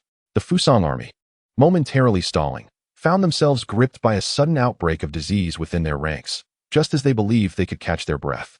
A multitude of soldiers fell ill. As the epidemic spread with alarming rapidity, the afflicted suffered from relentless vomiting, diarrhea, and fever, their bodies covered in sores and decay. Many claimed to see apparitions, succumbing to madness, while others either perished from weakness and asphyxiation or took their own lives in despair. The military physicians, despite their expertise, were rendered powerless. Within a mere few days, thousands had perished, and the numbers continued to climb. The already fragile morale of the troops, like a precariously balanced egg, finally shattered. The Fusang army descended upon them, encircling them firmly. In the final confrontation, Jin Tianyu, aware of his inevitable defeat, found no escape and could only lead his men into a desperate battle. Cornered, the Longxiang soldiers cast aside their fears and worries, unleashing their indomitable spirit, charging forth with a determination akin to burning their boats, ultimately sacrificing their youthful lives.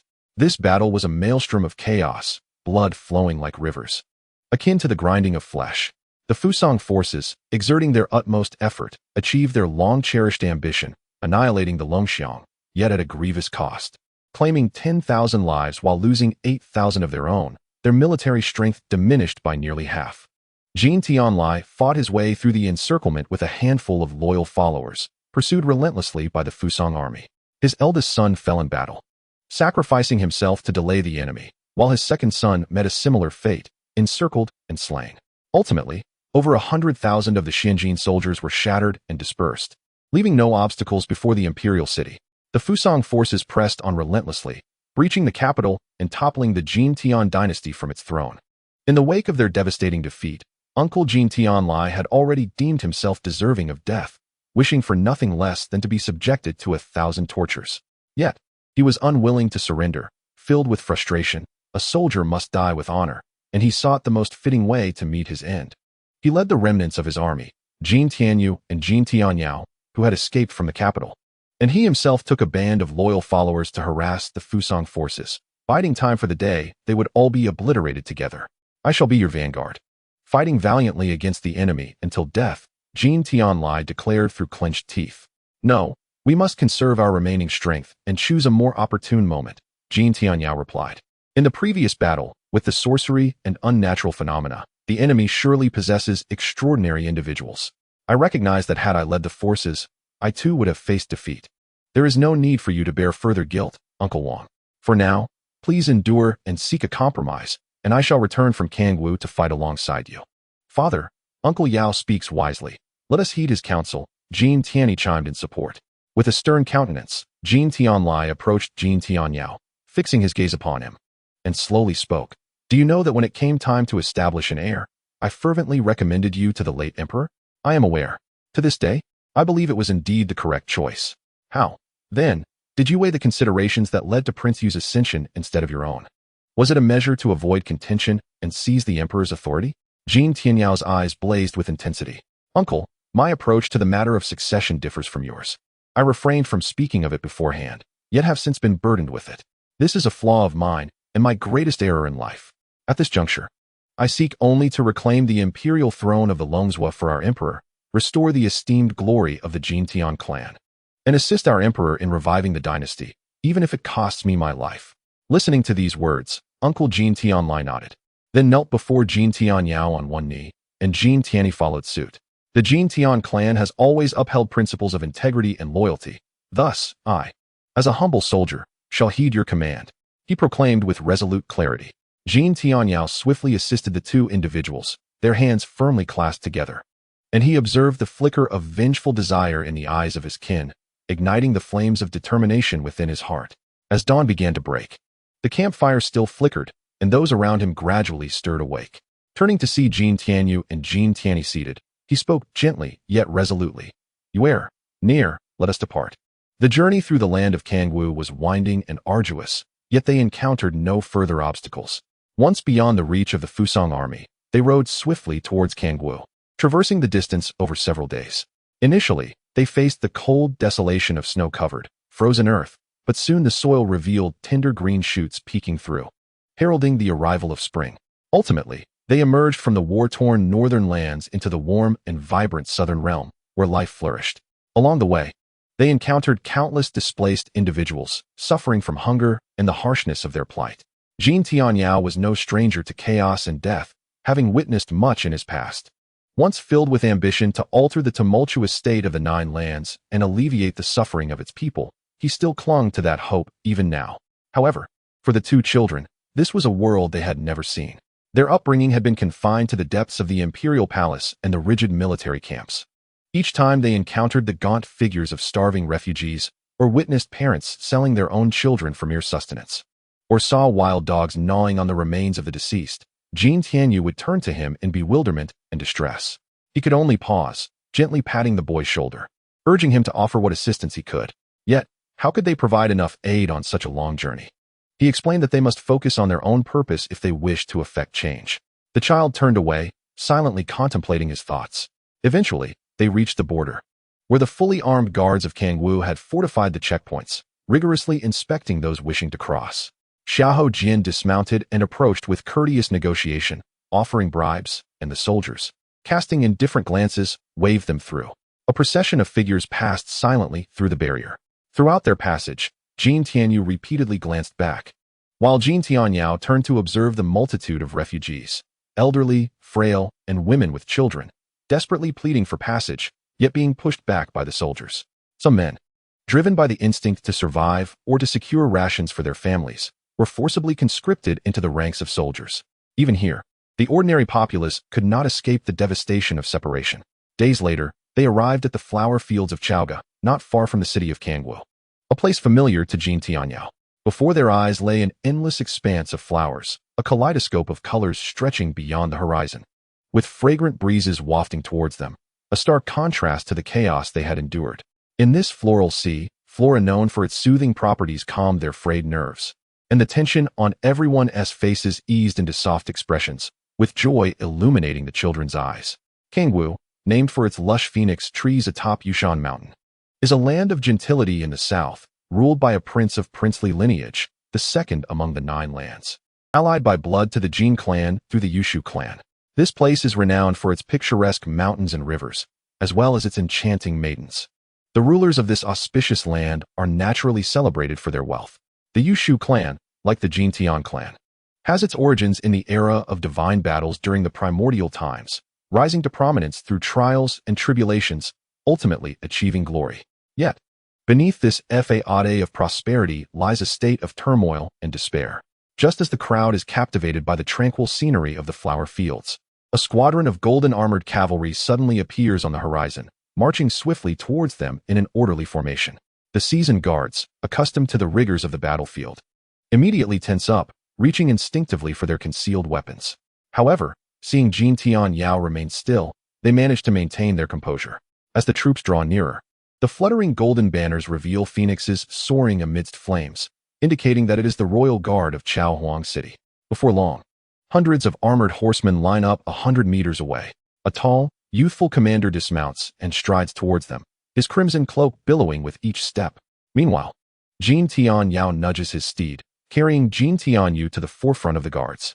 At this moment, the commanding officer's rugged features become clearly visible as he halts before their horses, kneeling on one knee and proclaiming loudly, "I am Nangong Qingyun, commander of the Kangwu Yushu King's crane-controlling army, respectfully welcoming His Majesty, the Supreme Emperor of the Nine Realms, and Her Highness, the Crown Princess and I, as well as the Commander of the Nine Realms, King Yao, into the city."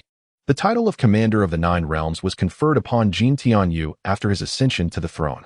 Jin Tianyu remains momentarily silent, while Jin Tianyao discreetly places a reassuring hand on his shoulder. Please rise, he gently urges. Jin Tianyu promptly raises his voice, responding with calm detachment. After changing into splendid attire at the encampment outside the city, they shed their travel-worn appearance. Jin Tianyu and Jin Tianxi don the regal garments of dark gold embroidered with cloud dragons, and are welcomed into 2 grand carriages drawn by 9 majestic steeds.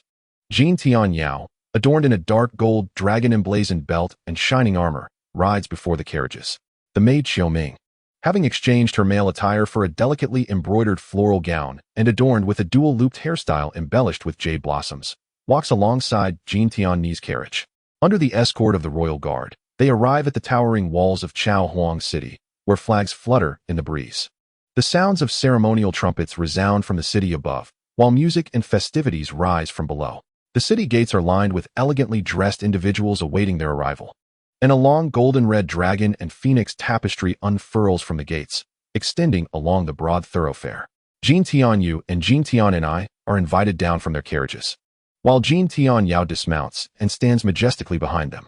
Among the welcoming party, individuals step forward, kneeling as Jin Tianyu comes to a halt, prompting the rest behind them to follow suit and kneel in unison, exclaiming, "Long live our emperor." Jin Tianyu, having only hastily ascended the throne in Xie City and faced merely armored soldiers thereafter, is not accustomed to such grand ceremonies. However, having grown up in the imperial palace of Dijun and having absorbed the teachings of Jin Tianyao, he takes a few steps forward. And though his voice remains youthful, he earnestly declares, "You may rise." Having spoken, Jin Tianyu advances, with Jin Tianyao following closely behind. Among the 4 individuals before him, one stood out with a solemn visage, adorned in a resplendent robe of gold and crimson dragon and phoenix brocade.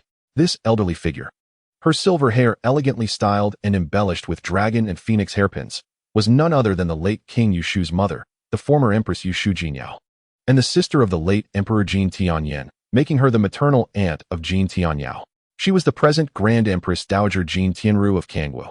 Beside her was a tender child dressed in a golden-red phoenix robe, still unadorned with a crown, a mere infant compared to Jin Tianyu, and the current young king Yushu Huanxiang, who had lost both parents. Standing gracefully nearby was a beautiful woman, exuding charm and elegance in her splendid red and gold phoenix robe, her hair intricately arranged and adorned with phoenix hairpins, a vision of grace. She was Yushu Quanfei, the Kangwu princess and aunt to Jin Tianyu. Further back, a tall figure clad in a flowing azure robe adorned with phoenix patterns, his hair bound beneath a black gauze cap, wore a subtle smile that graced his lips. He was none other than the heir of the Nangong clan, a family that had served Yushu for centuries in the southern realms, namely Nangong Ming, son of the illustrious Nangong Qingyu, who had held the esteemed position of Minister of the Interior for over 30 years. Jin Tianyao understood that this occasion was a result of their benevolence. With respect, he approached the venerable matriarch, greeting her with a bow, his voice still youthful but imbued with maturity from years of royal upbringing and the turmoil of recent conflicts. Jin Tianxi, standing beside him, gracefully bent her knee to pay her respects. "Your Grace, may you be blessed." Jin Tianyao followed suit, bowing deeply. The Kangwu princess Yushu Quanfei and Nangong Ming also bent their knees and bowed to Jin Tianxi and Jin Tianyao. The Grand Empress Dowager Jin Tianru leaned forward, gently supporting Jin Tianyu and Jin Tianxi, taking their hands in hers. Her previously stern countenance transformed into one of warmth, her crimson eyes glistening with tears as she gazed lovingly at them, her voice trembling with emotion. "My emperor, my princess, my grandchildren, after such a long journey.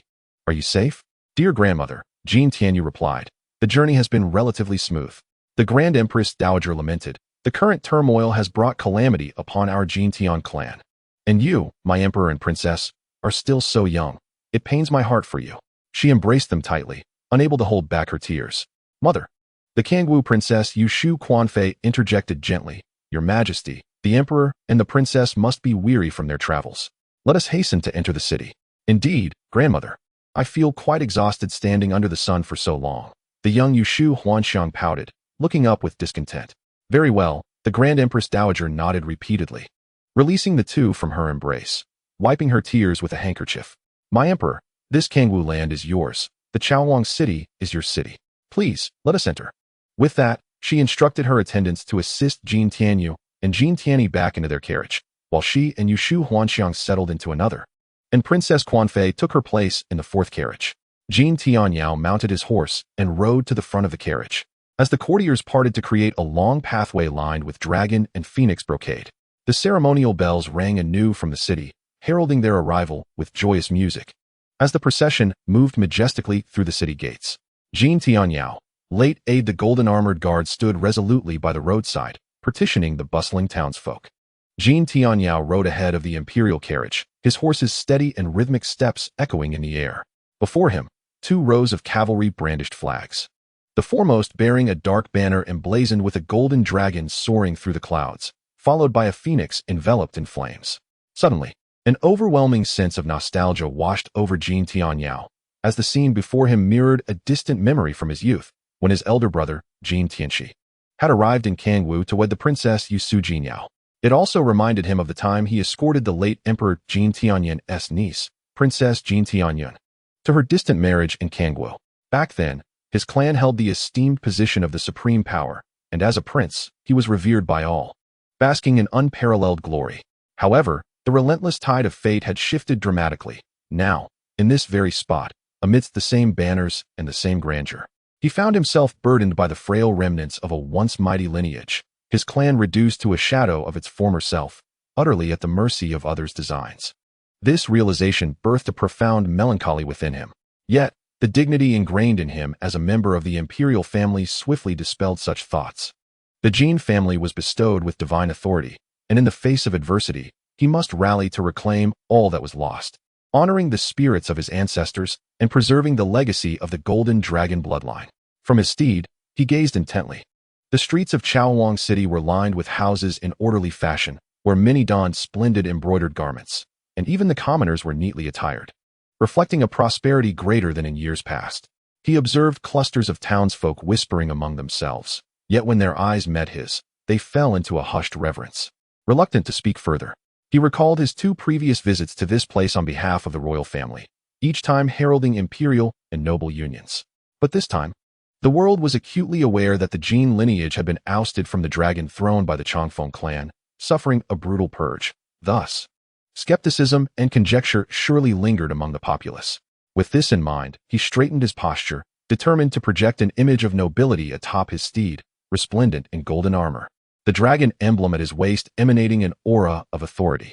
Bathed in sunlight, he shone brilliantly, embodying the Jin family's legacy. He sought to convey through his piercing red eyes a fierce resolve, demonstrating that despite their current setbacks, the Jin family remained valiant and resolute. Led by a youthful yet rightful emperor, as the Yusu clan prepared to receive him, who could doubt their potential to reclaim their former glory? "May our emperor live long. May our emperor be blessed," cried an elder in the crowd, his voice filled with fervor, before bowing beside the carriage. Others, moved by his conviction, either knelt or bowed, echoing the call, "Long live our emperor." The street erupted into a fervent chorus, as if resurrecting the atmosphere of a royal visit from over a decade ago. A warmth surged within Jin Tianyao's heart, dispelling long-held shadows of despair. At least for this fleeting moment. After traversing through the throngs of people for a considerable time, the grand sight of the Kangwu Palace, situated upon a shimmering lake, came into view at the heart of Qiuming City. Even for Jin Tianyao, upon seeing it once more, the magnificence of the palace struck him with awe. More than a century ago, the expansion of Qiuming City was undertaken, during which Emperor Jin Tian and King Yushu gathered an army of over 100,000 workers, summoning the finest artisans from the 9 realms. This monumental endeavor spanned 2 decades, resulting in the near-complete reconstruction of a city. The central structure, the glazed palace, was built on the newly filled lake, and its final embellishments also required 20 years, its opulence surpassing even that of the imperial palace of Emperor Jun. This further underscores the esteemed position of King Yushu, the second of the 9 realms. Above the shimmering lake and within the palace walls, a radiant aura enveloped the palace, revealing the resplendent towers that seemed to gleam from afar. This brilliance emanated from the rooftops adorned with golden, glazed tiles. The ridges were dominated by hues of gold and green, intricately sculpted with phoenixes, golden dragons, winged horses, and horned rhinoceroses, some poised majestically, others soaring in flight. The eaves were further embellished with colorful clouds, sun and moon motifs, and water and fire emblems, enhancing the vivid splendor and lifelike quality of the designs. Within the palace, Beneath the eaves hung exquisite glazed lanterns, while the crimson walls were adorned with circular, intricately crafted glass patterns. As they traversed the expansive stone corridor, embellished with thousands of colorful glazed birds, they arrived before the grand hall's entrance, halting their carriages. Emperor Jin Tianyu dismounted, followed by Jin Tianyu and Jin Tianxi, while the Grand King and Grand Empress Jin Tianyu awaited their arrival. "My Emperor, Princess, this is your home. We welcome you back." The Grand King and Empress, having spoken, took the hands of Jin Tianyu and Jin Tianxi, turning to enter the palace, with Yushu Huanxiang trailing behind, while the rest followed suit. The Grand King and Empress was no longer the spirited elder with a rosy complexion that Jin Tianyu remembered. Bereaved of a child in her old age, she appeared significantly aged. Her posture slightly stooped and her steps unsteady, while the young king behind her struggled to keep pace with the adults. The golden-tiled palace hall, with its colorful beasts glistening under the sunlight, dazzled as the emperor ascended the high steps of the hall, surrounded by admirers. As Jin Tianyu inadvertently cast a glance over his shoulder, he noticed the faint smile and the stern gaze of Nangong Ming in a green robe not far behind, and the shadows of unease returned to his heart. Within the Li Hall, on the elevated platform bedecked with flowing gold and vibrant colors, stood golden statues of phoenixes poised to take flight on either side, while the center housed the phoenix couch of the second highest authority of the 9 realms. The emperor, guided by Grand King and Empress Jin Tianyu, ascended the steps and took his place upon the phoenix couch, while Jin Tianyu stood beside him, sword at his side. An additional couch was prepared on the other side, where Jin Tianyu escorted Yushu Huanxiang to sit.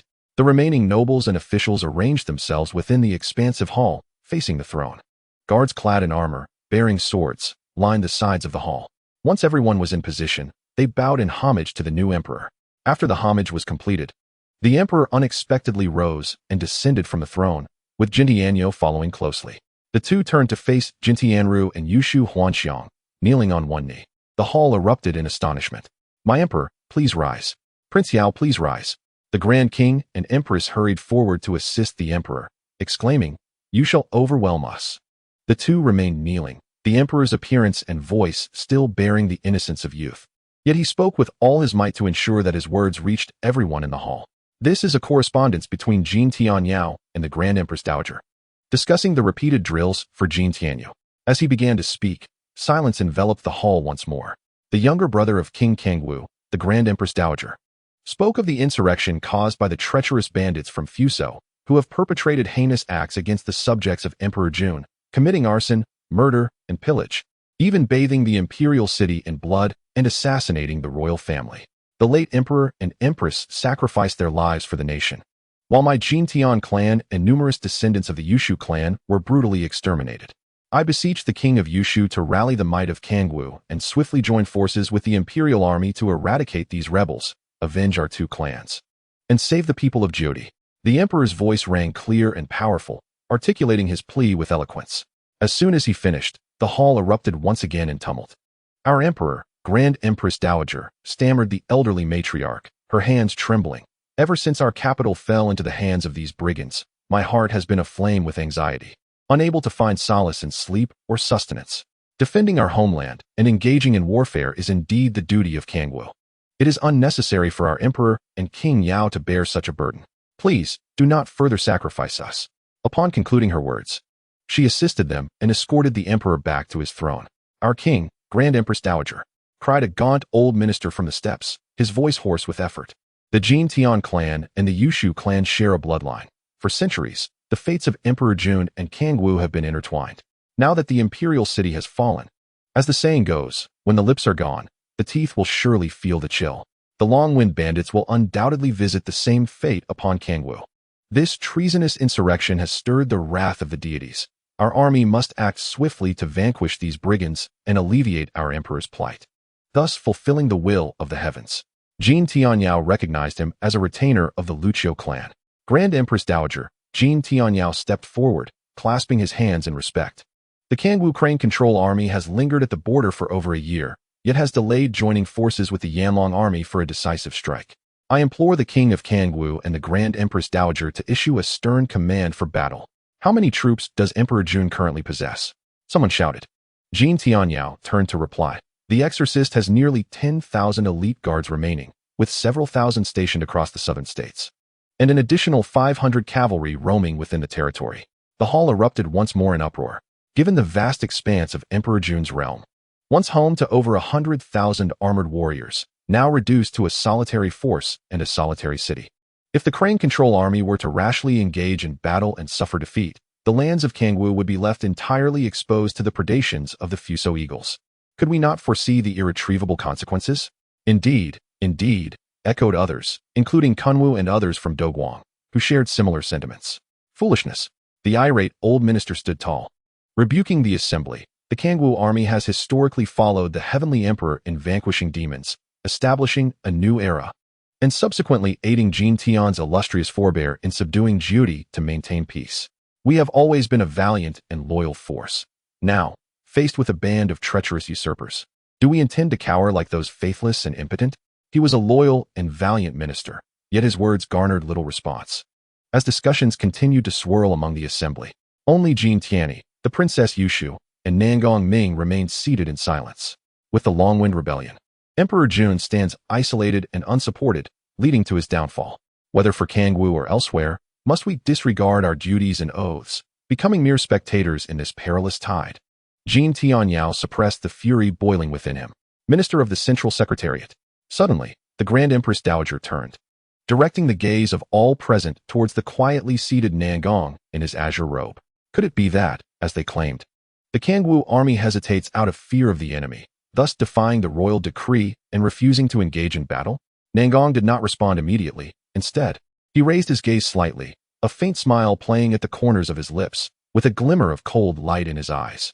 Before he could speak, someone had already bowed and stood up, stating, "Your Majesty, it is not that our army fears the enemy, but rather that in recent years, our territory has been plagued by natural disasters. Not only has tax collection become exceedingly difficult, but we have also had to open our granaries for relief. Furthermore, there are unruly citizens who not only fail to appreciate the royal benevolence, but also cause disturbances. It is indeed challenging to prepare provisions in such circumstances. Should we embark on a distant campaign, it would be hard to sustain our efforts in the long run." The Queen Mother, with a stern demeanor, replied, "One moment we hear that the soldiers are untrained. Another moment we are told that we must quell the unrest. Now it is the provisions that are lacking. In our esteemed Kangwu territory, how is it that we cannot resolve even a single issue regarding supplies after such a long time? Minister of Revenue, what do you say? Should we delay our military endeavors and tarnish our reputation? How should we deal with the responsible officials?"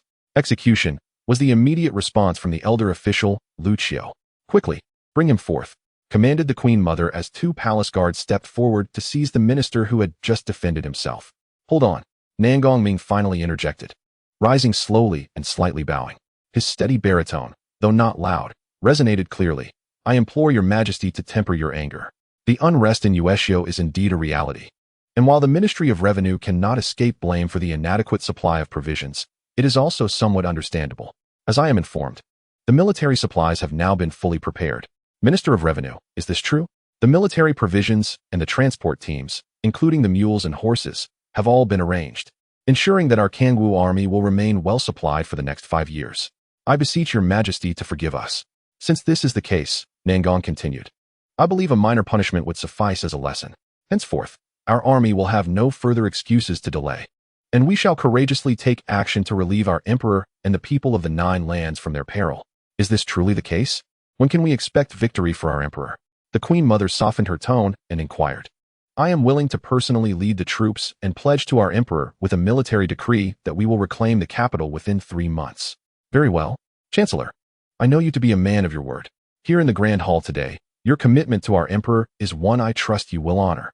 However, given the gravity of this matter, I await your military decree to ensure there are no empty promises." Nangong smiled slightly, bowing his hand in acknowledgement of the command. Jin Tianyao observed everything from the hall, realizing that the prolonged delay in Kangwu's support was due to Nangong's grip on power, leaving him and the Queen Mother with no recourse. Not only was Jin Tian unlucky, but Yusu also found himself in a similarly despondent position, contemplating the difficulty of the situation. Ten Jin Tian Ni. The tale of Yueshio behind the intricately carved crimson wooden window frames, within the delicate emerald curtains. Jin Tian Ni sat gracefully at her dressing table. The suspended glass lamp cast a myriad of colors, and the gilded bronze phoenix candle holder beside her illuminated the scene with a vibrant glow. The copper mirror, shaped like a phoenix, reflected a youthful and delicate visage, which appeared more flushed under the candlelight than it did during the day. Yet, this face wore a perpetually indifferent expression, strikingly at odds with her tender age. For a long time, the sorrow within Jin Tianyu remained inescapable. The young girl could not fathom why humanity incessantly resorted to violence, even at the cost of losing their closest kin. Were not those soldiers who perished also someone's son or father, regardless of the passage of time? Whenever she reflects upon her unfortunate parents, particularly the beautiful mother who cherished her dearly, now forever departed from this world, a profound sorrow envelopes her heart, and tears inevitably well up in her eyes. Each time, she lowers her head and turns away, striving to suppress her tears, unwilling to let her emotions affect Jin Tianyu, Uncle Wang, and Qiuming. If she can no longer contain her grief, she swiftly seeks a secluded corner, curling up alone and embracing herself, akin to an injured creature tending to its wounds, weeping unabashedly. With a complexion slightly deeper yet a striking beauty, Qiuming, standing behind her, gently releases her hairpin and tenderly combs through her long, lustrous locks that nearly reach her waist. Since her infancy, Qiuming has been her devoted caretaker. Unlike ordinary maids, Qiuming comprehends her unspoken thoughts and emotions. Should she wish to indulge in madness, she would accompany her, and if she desires solitude and sadness, she would never intrude. Jin Tianyu has long regarded her as a sister. All the attendants and adornments are of the utmost royal esteem, yet they evidently do not align with the desires of the two. This moment of tranquility has been hard-won, having dismissed numerous imposing female attendants. Qiuming, Jin Tianyu softly called. "Yes, Princess," Qiuming replied gently while continuing to groom her hair. Upon hearing this, Jin Tianyu paused momentarily, then with a hint of melancholy said, "I am the Emperor's sister. Now everyone refers to me as the Grand Princess. But a Grand Princess is still a princess," Qiuming countered dismissively. "You shall forever remain my little princess. I shall always love to call you that." Jin Tianyu's expression softened slightly as she continued. "They say Yueshio is your hometown, correct?" "Indeed, that is my homeland. Do you miss it?" Jin Tianyu inquired. After a brief pause, Qiuming replied indifferently, "Not at all. But your parents reside there, and you grew up in that place." Jin Tianyu pressed. "Since His Highness Prince Yao rescued me from Kangwu and brought me to Dijuan, my original home has become irrelevant to me. My home now lies within Dijuan. But now, the home in Dijuan has been lost," Jin Tianyu lamented, feeling increasingly despondent and disoriented. "Wherever you are, there lies my home." She continued, sighing softly. "You follow us, yet where shall we find our sanctuary?" "Fear not, Princess," Qiuming reassured her. "Prince Yao shall surely reclaim the capital." "Is that true?" "Of course," Qiuming affirmed, her gaze resolute as she met Jin Tianyu's eyes in the bronze mirror. Qiuming is invariably correct. The corners of Jin Tianyu's mouth finally curved into a faint smile. "Qiuming, tell me about your hometown." "Yueshio?" "Yes, it must hold many memories for you. Perhaps only some painful recollections." "How could that be?" "Indeed, Princess, there is nothing worth recounting. Please, share with me," Jin Tianyu implored, eager to hear about home. "Alas, my princess, the land of Yueshio is but desolate mountains and treacherous waters. The people merely scrape by in poverty amidst the wilderness, with little good to speak of." Yet Jin Tianyu gazed intently at Qiuming in the bronze mirror. Reluctantly, Qiuming continued, "There are fierce beasts that often attack them, and avaricious chieftains who dominate their lives. In that place, the people are born into poverty, enslaved for generations. They toil day and night on lands belonging to the noble families of Kangwu and the local chieftains, enduring a life of hardship. Unable to pay taxes or cover medical expenses for their relatives, they are compelled to sell their children or themselves into slavery. Traded at markets in Yueshio and other locales, where even many merchants dealing in human trafficking have prospered. Oh, Princess, how lamentable Yueshio is. There is truly nothing more to say." Yet, Jin Tianyu turned to grasp Qiuming's hand, patting the space beside her, inviting her to sit down. "I still wish to hear more. Please continue." Qiuming, sitting beside her, reluctantly resumed. "The people of Yueshio have long since grown accustomed to enduring their fate. Wealthy households favor young Yueshio slaves for their diligence and resilience. A boy can accomplish the work of three, while girls possess diverse skills, often attractive, making them valuable for both labor and exploitation. However, as they age or fall ill and become less capable, their fate turns grim. The best outcome is to return to their kin in Yueshio, yet many find their families transformed or dispersed, leaving few to seek. Those masters with a semblance of compassion might cast them to the stables, treating them as livestock, while the cruel abandoned them to the streets or wilderness to perish. Jin Tianyu recalled the words of the court officials earlier in the day and sighed. It is no wonder that Yueshio stirs unrest. But the scholars claim Yueshio is where the moon rises and sets, a realm coveted by bards. Is that not true? Qiuming smiled at her, replying, to us. They are merely detached nobles, who, after reveling in the mountains and valleys, savoring fine delicacies, and spending pleasant nights in brothels, indulge in poetic musings. They do not understand Yueshio. It is indeed the land where the moon ascends and descends, a sanctuary of the moon deity. It boasts perilous mountains and swift rivers. The slopes are thick with forests, where birds and beasts find refuge, often shrouded in mist by day, only to reveal their splendor under the moonlight at night, illuminating all within the woods. At the mountain's base, the expansive rivers flow. By day they rush by, but at night, the currents slow, reflecting the moonlight as fish rise to the surface and turtles crawl ashore. The people of Yueshio, dwelling by these rivers, thrive under the blessings of the moon deity, leading a rustic life. They construct wooden homes at the sunny foot of the mountains, cultivate the sloping fields, while the women tend to the household and crops. And the men venture forth to fish and hunt. The men may be gone for days, yet upon their return at dawn, they sing joyfully, heralding a bountiful harvest. The village children, in jubilant throngs, rush out to welcome their father's home, bounding with excitement. As Qiuming spoke, her expression softened, and she lifted her gaze, warmth glistening in her eyes. The children called out from afar, "Mother, mother," urging the women from their homes to reunite with their men. On that night, under the gentle caress of moonlight, the entire village gathered together, igniting a bonfire, pouring local spirits, singing merrily, joyfully relishing their catch, and offering sacrifices to the moon goddess, expressing their gratitude for her blessings. It was indeed the happiest time for the children. Jin Tianyu could not help but be captivated by the scene, exclaiming, "How delightful this is!" Yet, such a simple and tranquil life seemed increasingly distant from the moon rest people. Was it due to the nobility of Kangwu? While the nobles of Kangwu were indifferent to the plight of the moon rest people and were indeed one of the sources of their suffering, the rulers of Kangwu throughout the ages understood that a stable moon rest was essential for Kangwu's prosperity. Thus, they still sought to maintain stability in moon rest. However, what brought even more fear, destruction of families, and displacement was something else. What could it be? Jin Tianyu pressed for an answer. It is the malevolent spirits and monstrous beasts. Jin Tianyu immediately recalled her encounter on Dragon Mountain, asking in astonishment and fear, "Are you referring to the malevolent spirits and beasts that ravaged the land during the primordial era, the very ones that nearly took our lives on Dragon Mountain?" "Indeed, that was a malevolent spirit," Qiuming nodded. "But isn't that merely an ancient legend?" Jin Tianyu raised her voice. Since that bizarre encounter, she had been riddled with doubt. She could still vividly feel the pain and pressure of the spirit's claw-like hand gripping her neck. When she had sunk her fangs into its back, she had nearly lost her will, only for the spirit to vanish into thin air. She had recounted this tale to Uncle Wang Qiuming multiple times, and they had always advised her with concern to let it go. Yet how could she forget? Even now, in moments of quiet fear, she would clutch the dragon tooth tightly. Today, with Qiuming bringing it up, she yearned for clarity. Now I know it to be true. But the legends state that those malevolent spirits and beasts were vanquished long ago by the celestial deities, who led various gods and auspicious beasts alongside the ancestors to defeat them. After the celestial deities eliminated these calamities, they divided the lands into 9 territories and selected the wise to govern, ensuring the peace and prosperity of the people across the 9 realms. This is precisely how the ancient legends in the Wenjing Pavilion instruct us. And what happened thereafter? Qiuming inquired. Jin Tianyu, well-versed in the legend, continued.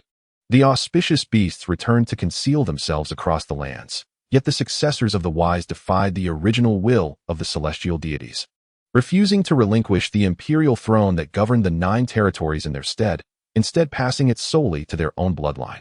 However, as the bloodline continued, it grew increasingly unworthy and soon met its demise. Powerful clans fought for dominance, appearing and vanishing rapidly, while the 9 territories underwent constant upheaval and war.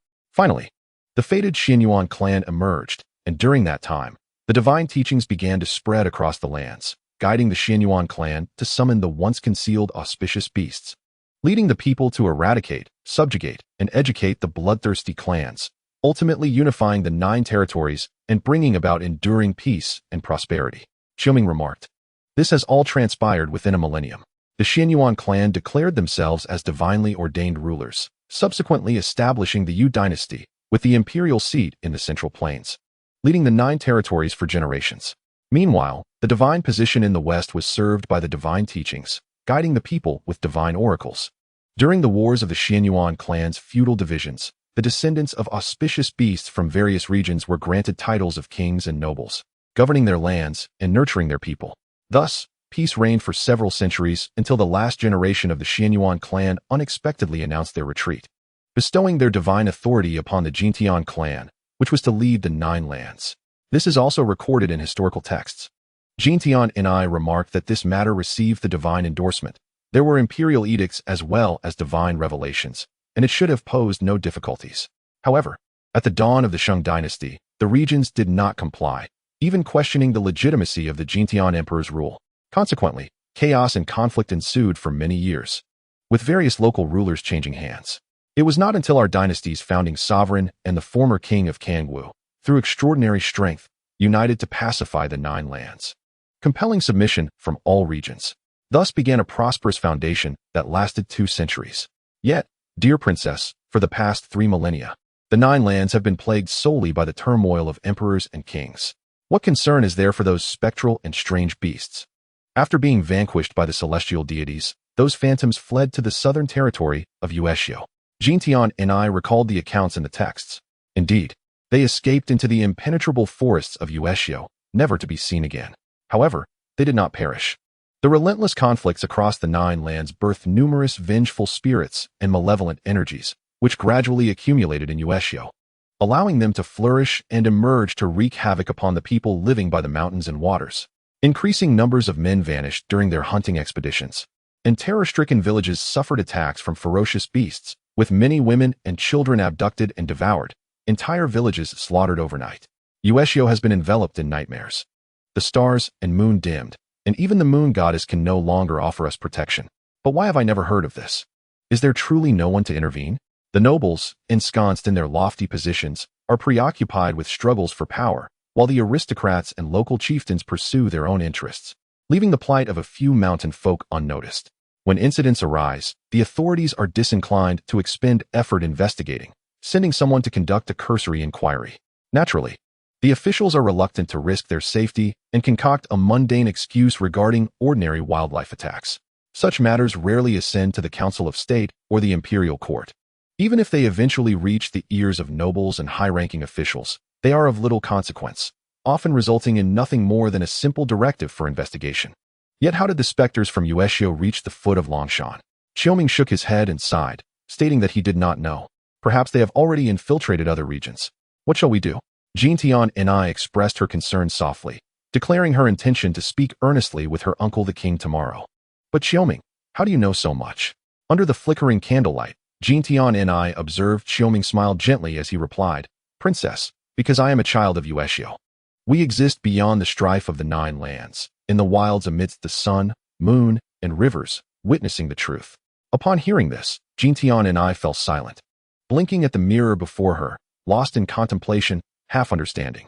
After a considerable time had passed, as she finished arranging her hair, Jin Tianyu called out once more, Qiuming.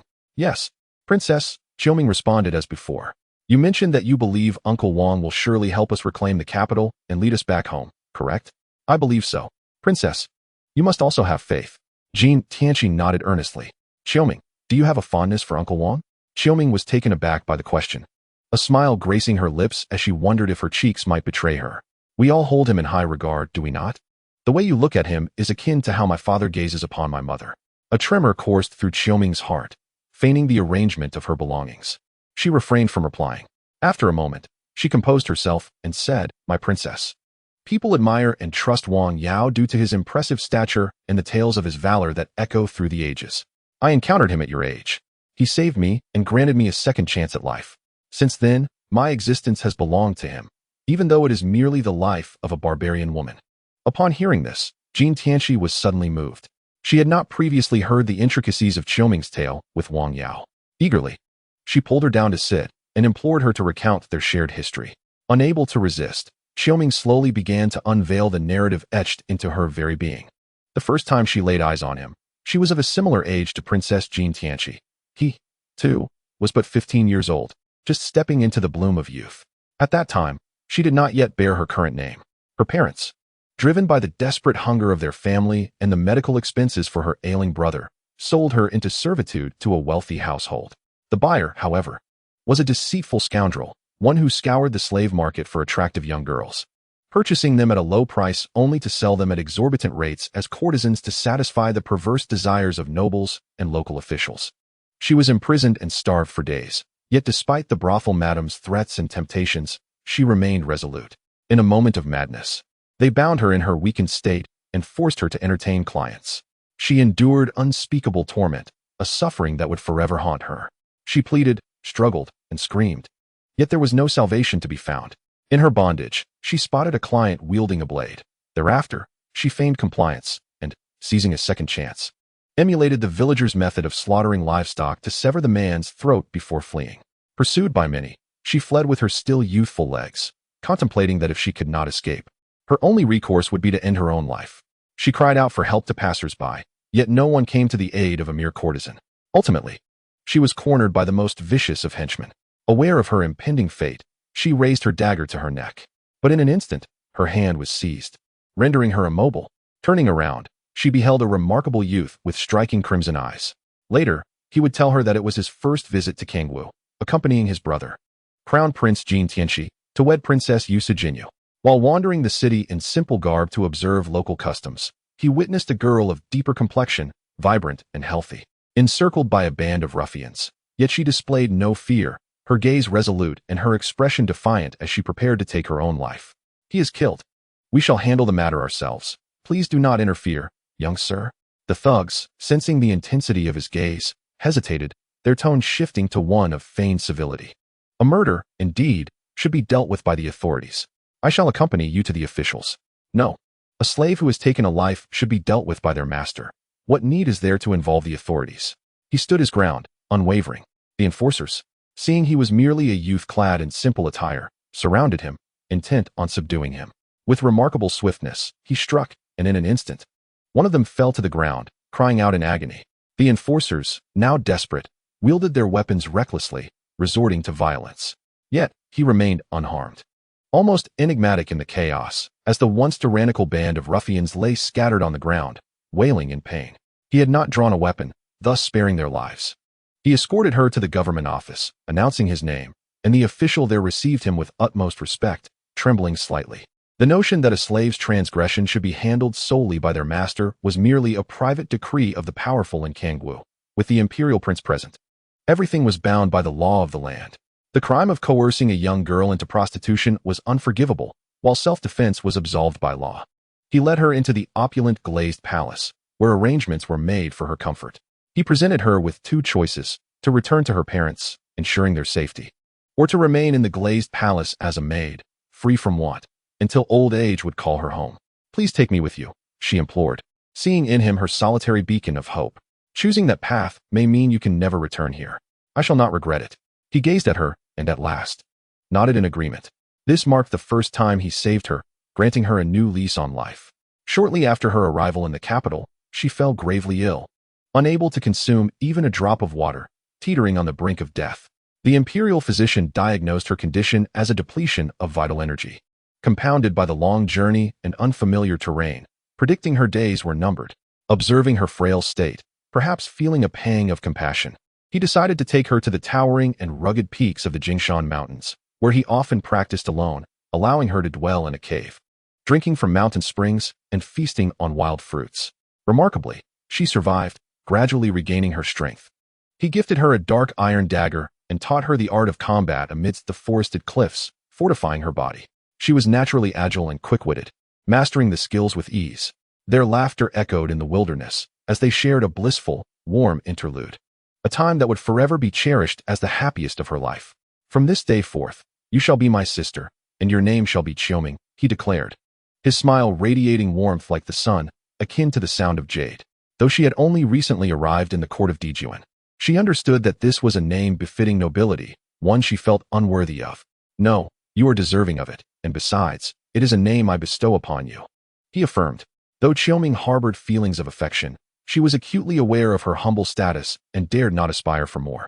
Having already considered her life as belonging to Jin Tianyao, she blossomed into a graceful young woman, while he grew tall and robust, reaching the age of 18, a time of blossoming vitality. He had always regarded her as a sister, and given the impracticality of her accompanying him in military circles, he wished to secure her a respectable future.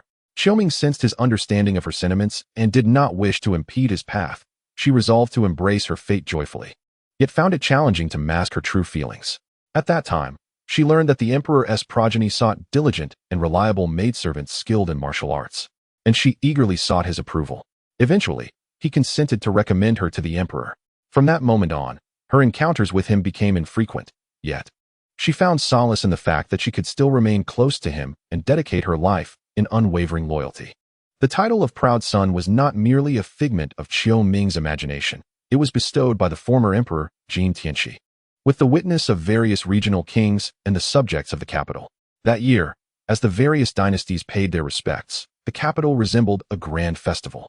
Shortly after his ascension, Emperor Jin Tianxi orchestrated a magnificent military review to showcase the might of the dragon cavalry, inviting the regional kings to observe and opening the event to the public. Following the review, in a spirit of camaraderie and entertainment, a competition among the finest warriors from the 9 regions was arranged. Although intended as a festivity, the powerful factions were reluctant to concede, fervently selecting their top warriors to vie for glory. Upon the elevated platform, Emperor Jin Tianxi sat regally, while Empress Jin Yao gracefully occupied a seat beside him. The Princess Xianfei, who had accompanied the king of Kangwu to the capital, was specially summoned to sit alongside her sister, and the two shared affectionate conversations. To the emperor's left sat the frail king of Kangwu, Tian, accompanied by Queen Jin Tianyao, while the chancellor of Kangwu, Nangang Chengyu, stood attentively behind them. On the opposite side sat the emperor's uncle, Prince Jin Tianlai, father of Queen Jin Tianyao, and the emperor's younger brother, Prince Jin Tianyao. The remaining regional kings, including King Jin Tianxi of Guang, King Jin Tianju of Kunwu, King Changfengju of Fusang, and King Baiming Lai of Bingyi, were all present with their families. Excluding the western King Tianmu, Xin Shao, who was devoted to his faith and absent as customary. All the nobles conferred with the title of king from the 9 regions were in attendance. She was fortunate enough to stand behind him. Among the attendees was the leader of the Qidan tribe, Yel Tuyu, who hailed from the northern wilds and had unified various tribes under his command. Despite serving the dynasty, he permitted his army to disrupt the northern territories, causing chaos at the borders of Dijun and Kunwu, engaging in plunder and violence. He and his robust companions bore fierce expressions, and although they occupied a similar position, they appeared strikingly out of place. Countless citizens of the capital filled the stands, separated by the guards. Slowly, Emperor Jin Tianxi rose to his feet, personally raising the command flag. The war drums resounded, and the soldiers roared, signaling the commencement of the competition. He had previously recounted to her that Guang was a prosperous land nestled within the perilous southwestern frontier, where the king, Jin Tianxi, a branch of the Jin royal family, inherited the benevolent teachings of his ancestors.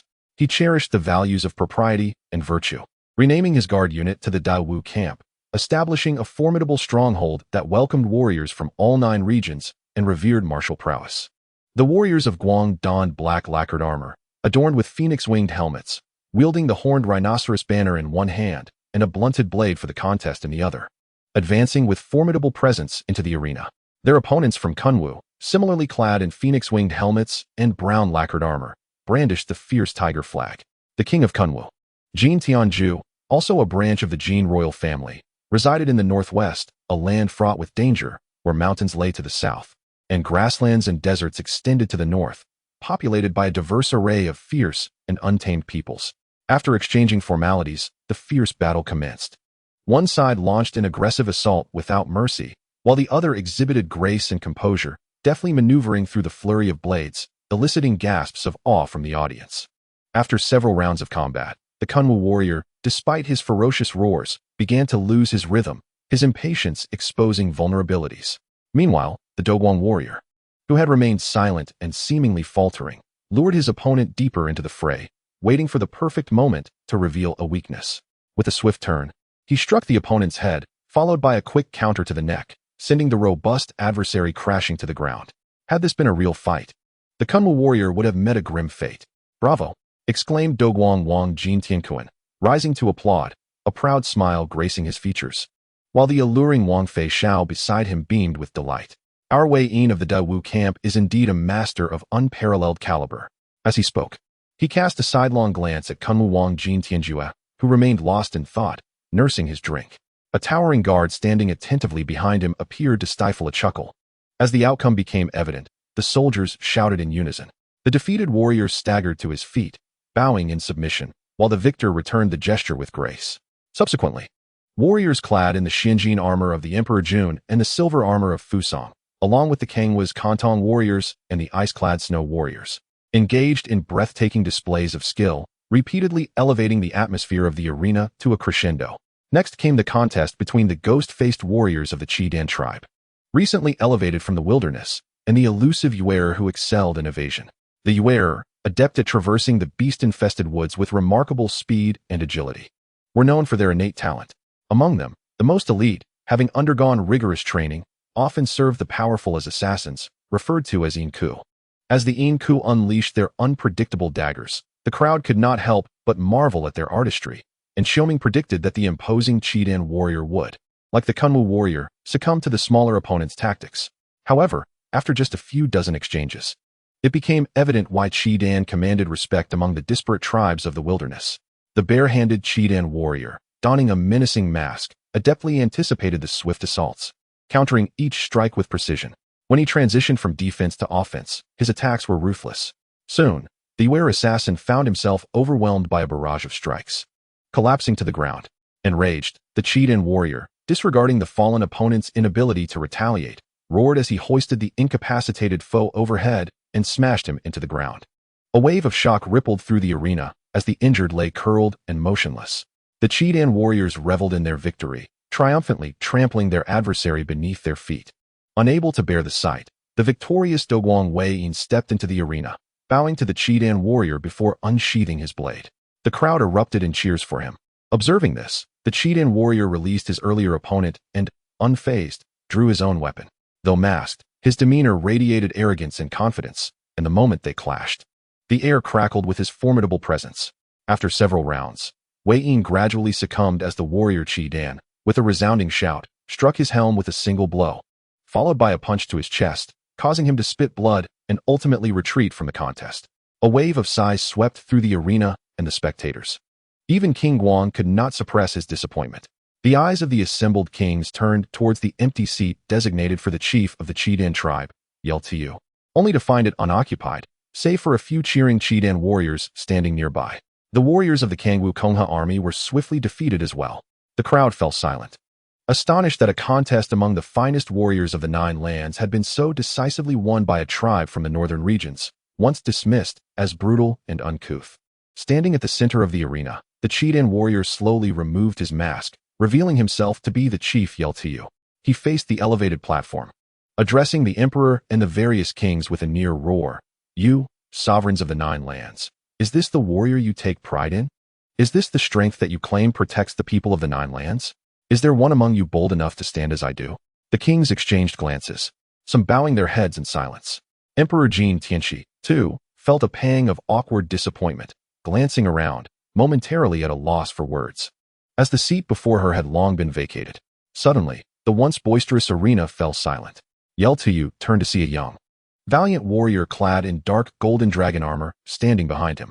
Emperor Jin Tianxi leaned forward, her expression revealing a glimmer of hope. However, the barbarian laughed derisively. He brandished his blade and charged fiercely at the imperial warrior. This was a duel unlike any seen before. There were no battle cries. Only the relentless clash of blades echoed throughout the arena, as the two figures momentarily separated, only to entangle once more, their movements indistinguishable. The audience held their breath, as if the vast arena contained only these two combatants. Qiuming nearly forgot to breathe, his hands clenched in perspiration, unaware of how much time had passed. Suddenly, the two figures broke apart, standing on opposite sides. As the spectators focused, they noticed that the dark gold warrior's weapon had shattered, leaving only a fragment in his grasp. Just as the crowd prepared to lament Yel's victory, a keen-eyed observer shouted in surprise. Qiuming turned to see that the other half of the blade had embedded itself firmly in Yeltiu's breastplate. Yeltiu glanced down at his armor, expressionless. discarding the now damaged weapon, and turned away.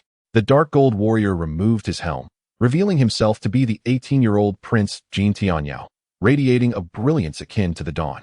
Cheers erupted from the populace, from common citizens to emperors.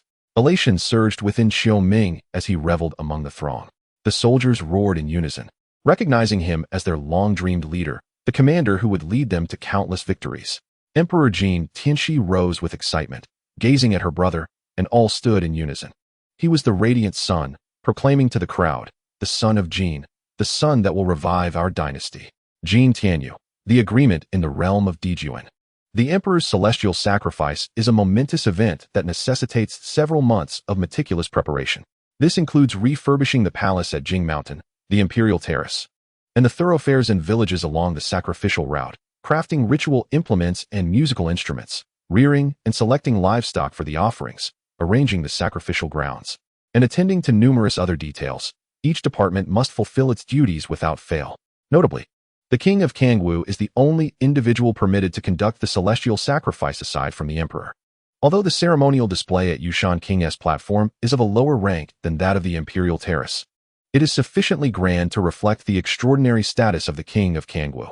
The last occasion when the emperor and the king of Kangwu performed the celestial sacrifice together dates back over 2 centuries, prior to the pacification of the Nine Lands.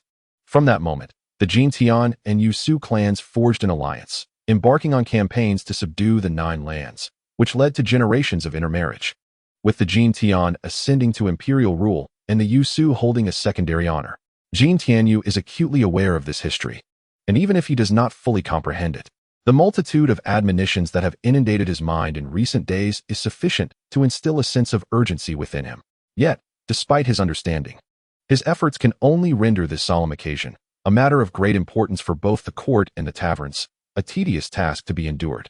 In the days leading up to the celestial sacrifice, he and Yusu Huanxiang are left to the care of a retinue, traversing from the Liuli Palace, through Chaowang City, past the blooming fields of Chaoga, to the Yushan Palace, where they will cleanse and fast in preparation. On the day of the celestial sacrifice, they ascend the royal platform at dawn to pay homage to the heavenly deities. Clad in a robe adorned with black and gold dragon motifs, Jin Tianyu stands alongside young Yusu Huanxiang, dressed in a resplendent golden-red phoenix brocade. Each position, gesture, and incantation during their worship, from welcoming the heavenly deities kneeling before them, to honoring the gods of the sun, moon, mountains, rivers, and winds, has been thoroughly rehearsed and demonstrated. It is evident that young Huanxiang is far from enthusiastic. However, due to his grandmother, the formidable Empress Dowager, persistently admonishing him, he begrudgingly fulfills his duties with a sulky demeanor. Jin Tianyu, approaching the age of scholarly maturity, recognizes the necessity of maintaining the composure befitting an emperor, particularly in this moment of seeking favor. As he ascends the royal platform, the ceremonial music of the Shiping chapter resonates behind him.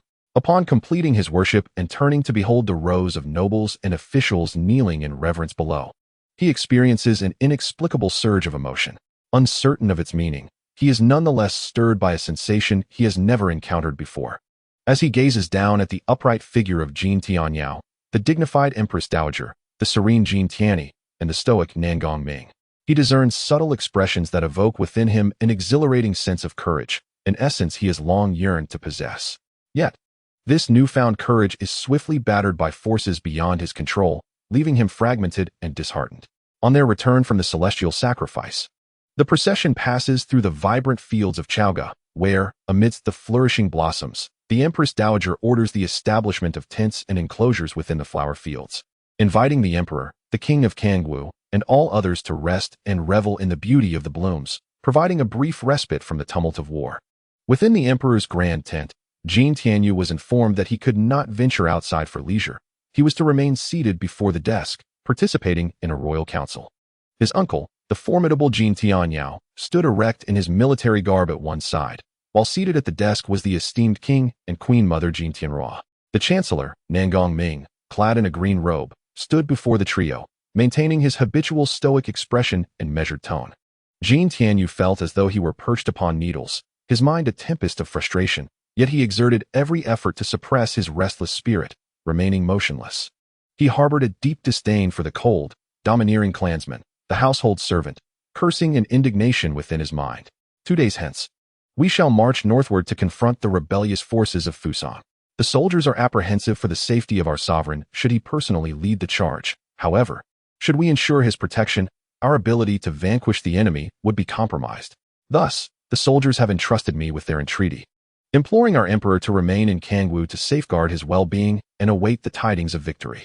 Nay, before Jin Tianyu could respond, his uncle firmly rejected the notion. Every soldier of the Dijun army looks to our emperor with eager anticipation. His presence on the battlefield, standing shoulder to shoulder with the troops, would undoubtedly galvanize our forces to fight with fervor and determination.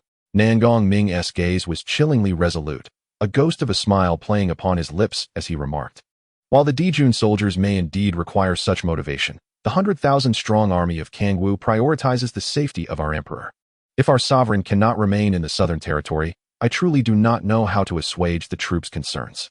The safety of our emperor is a burden I shall bear. I vow to protect him from the slightest harm. The chancellor may assure the soldiers of Kangwu's peace of mind." Jin Tianyu interjected, finally finding a moment to voice his thoughts. "There is no need for elaboration. The soldiers risk their lives for our dynasty, and I ought to stand with them on the front lines." At this moment, the Queen Mother echoed his sentiments. "Chancellor, since the Emperor's desire to lead the charge is resolute, we would be remiss to contradict him." With a cunning smile, Nangong Ming raised the corners of his mouth once more, producing a written decree from his sleeve. Though the Emperor's intent is clear, it is said that a general in the field may disregard the Emperor's command. If the soldiers' aspirations to defend their nation and sovereign are dismissed, it would undoubtedly affect morale, which in turn could jeopardize our Emperor's safety. Therefore, I am hesitant to submit this military order." Upon hearing this, Jin Tianyu could no longer contain his agitation, exclaiming, "Does my presence in Kangwu truly dictate the sentiments of the army? Or is it merely your own feelings, Chancellor, that are influenced?" "Your Majesty, my sentiments align with those of the army in Kangwu," Nangong Ming replied. "Ah, how convenient that they align," the Queen Mother retorted, raising her voice. "So, if the Chancellor's sentiments diverge from your Majesty's will, shall we then forego this battle and abandon our nation?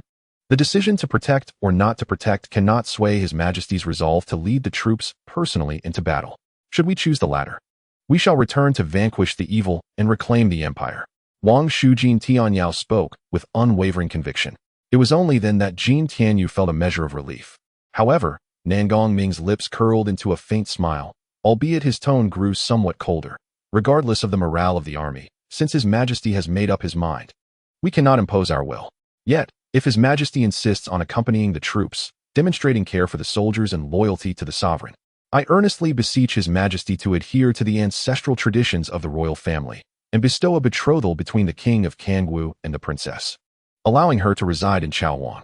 Upon the princess reaching the age of maturity, let their union be celebrated, thereby signifying the eternal alliance between the Jin and Yu clans, and the realms of Emperor Jun and Kangwu to our soldiers. No, the princess must certainly accompany us back to the north." Jin Tianyu retorted impatiently. 100,000 Kangwu soldiers are prepared to shed their blood for the dynasty, to fight valiantly and sacrifice themselves. However, Nangong Ming's smile remained fixed on his face, as it might instill doubt among them regarding His Majesty's intentions towards Kangwu, thus undermining the morale of the troops and jeopardizing the stability of the battle. It was clear to Jin Tianyu that the doubt lay with him, yet when he turned, he found Wang Shu Jin Tianyao's expression darkened. The subtle silence lingered for a moment, yet it felt like an eternity. His Majesty has resolved to march north, and the soldiers cannot defy this command. But a betrothal will be granted to the King of Kangwu and the princess, who will temporarily reside in the palace of Kangwu until the recovery of Emperor Jun. Please convey this royal decree to ensure the Kangwu soldiers are at ease in their resistance, pledging their lives to defend the nation." His uncle's expression remained impassive, his words succinct. "Uncle!" Jin Tianyu exclaimed in astonishment, turning towards Jin Tianyao, only to feel his hand firmly pressing down on his shoulder. "In that case, Your Majesty, Wang and the princess's well-being and safety in Kangwu shall be my responsibility. I shall devote myself wholeheartedly to this task." The Grand King and Queen Mother also gave their assent. Jin Tianyu looked anxiously at Jin Tianyao, wanting to argue further, but felt the strength of his uncle's hand on his shoulder. "Very well. I shall certainly convey Your Majesty's intent to the entire army. I take my leave." Nangong Ming concluded with a bow, then turned and exited the tent. In the depths of the shadowy forest, tranquility reigned amidst the gloom.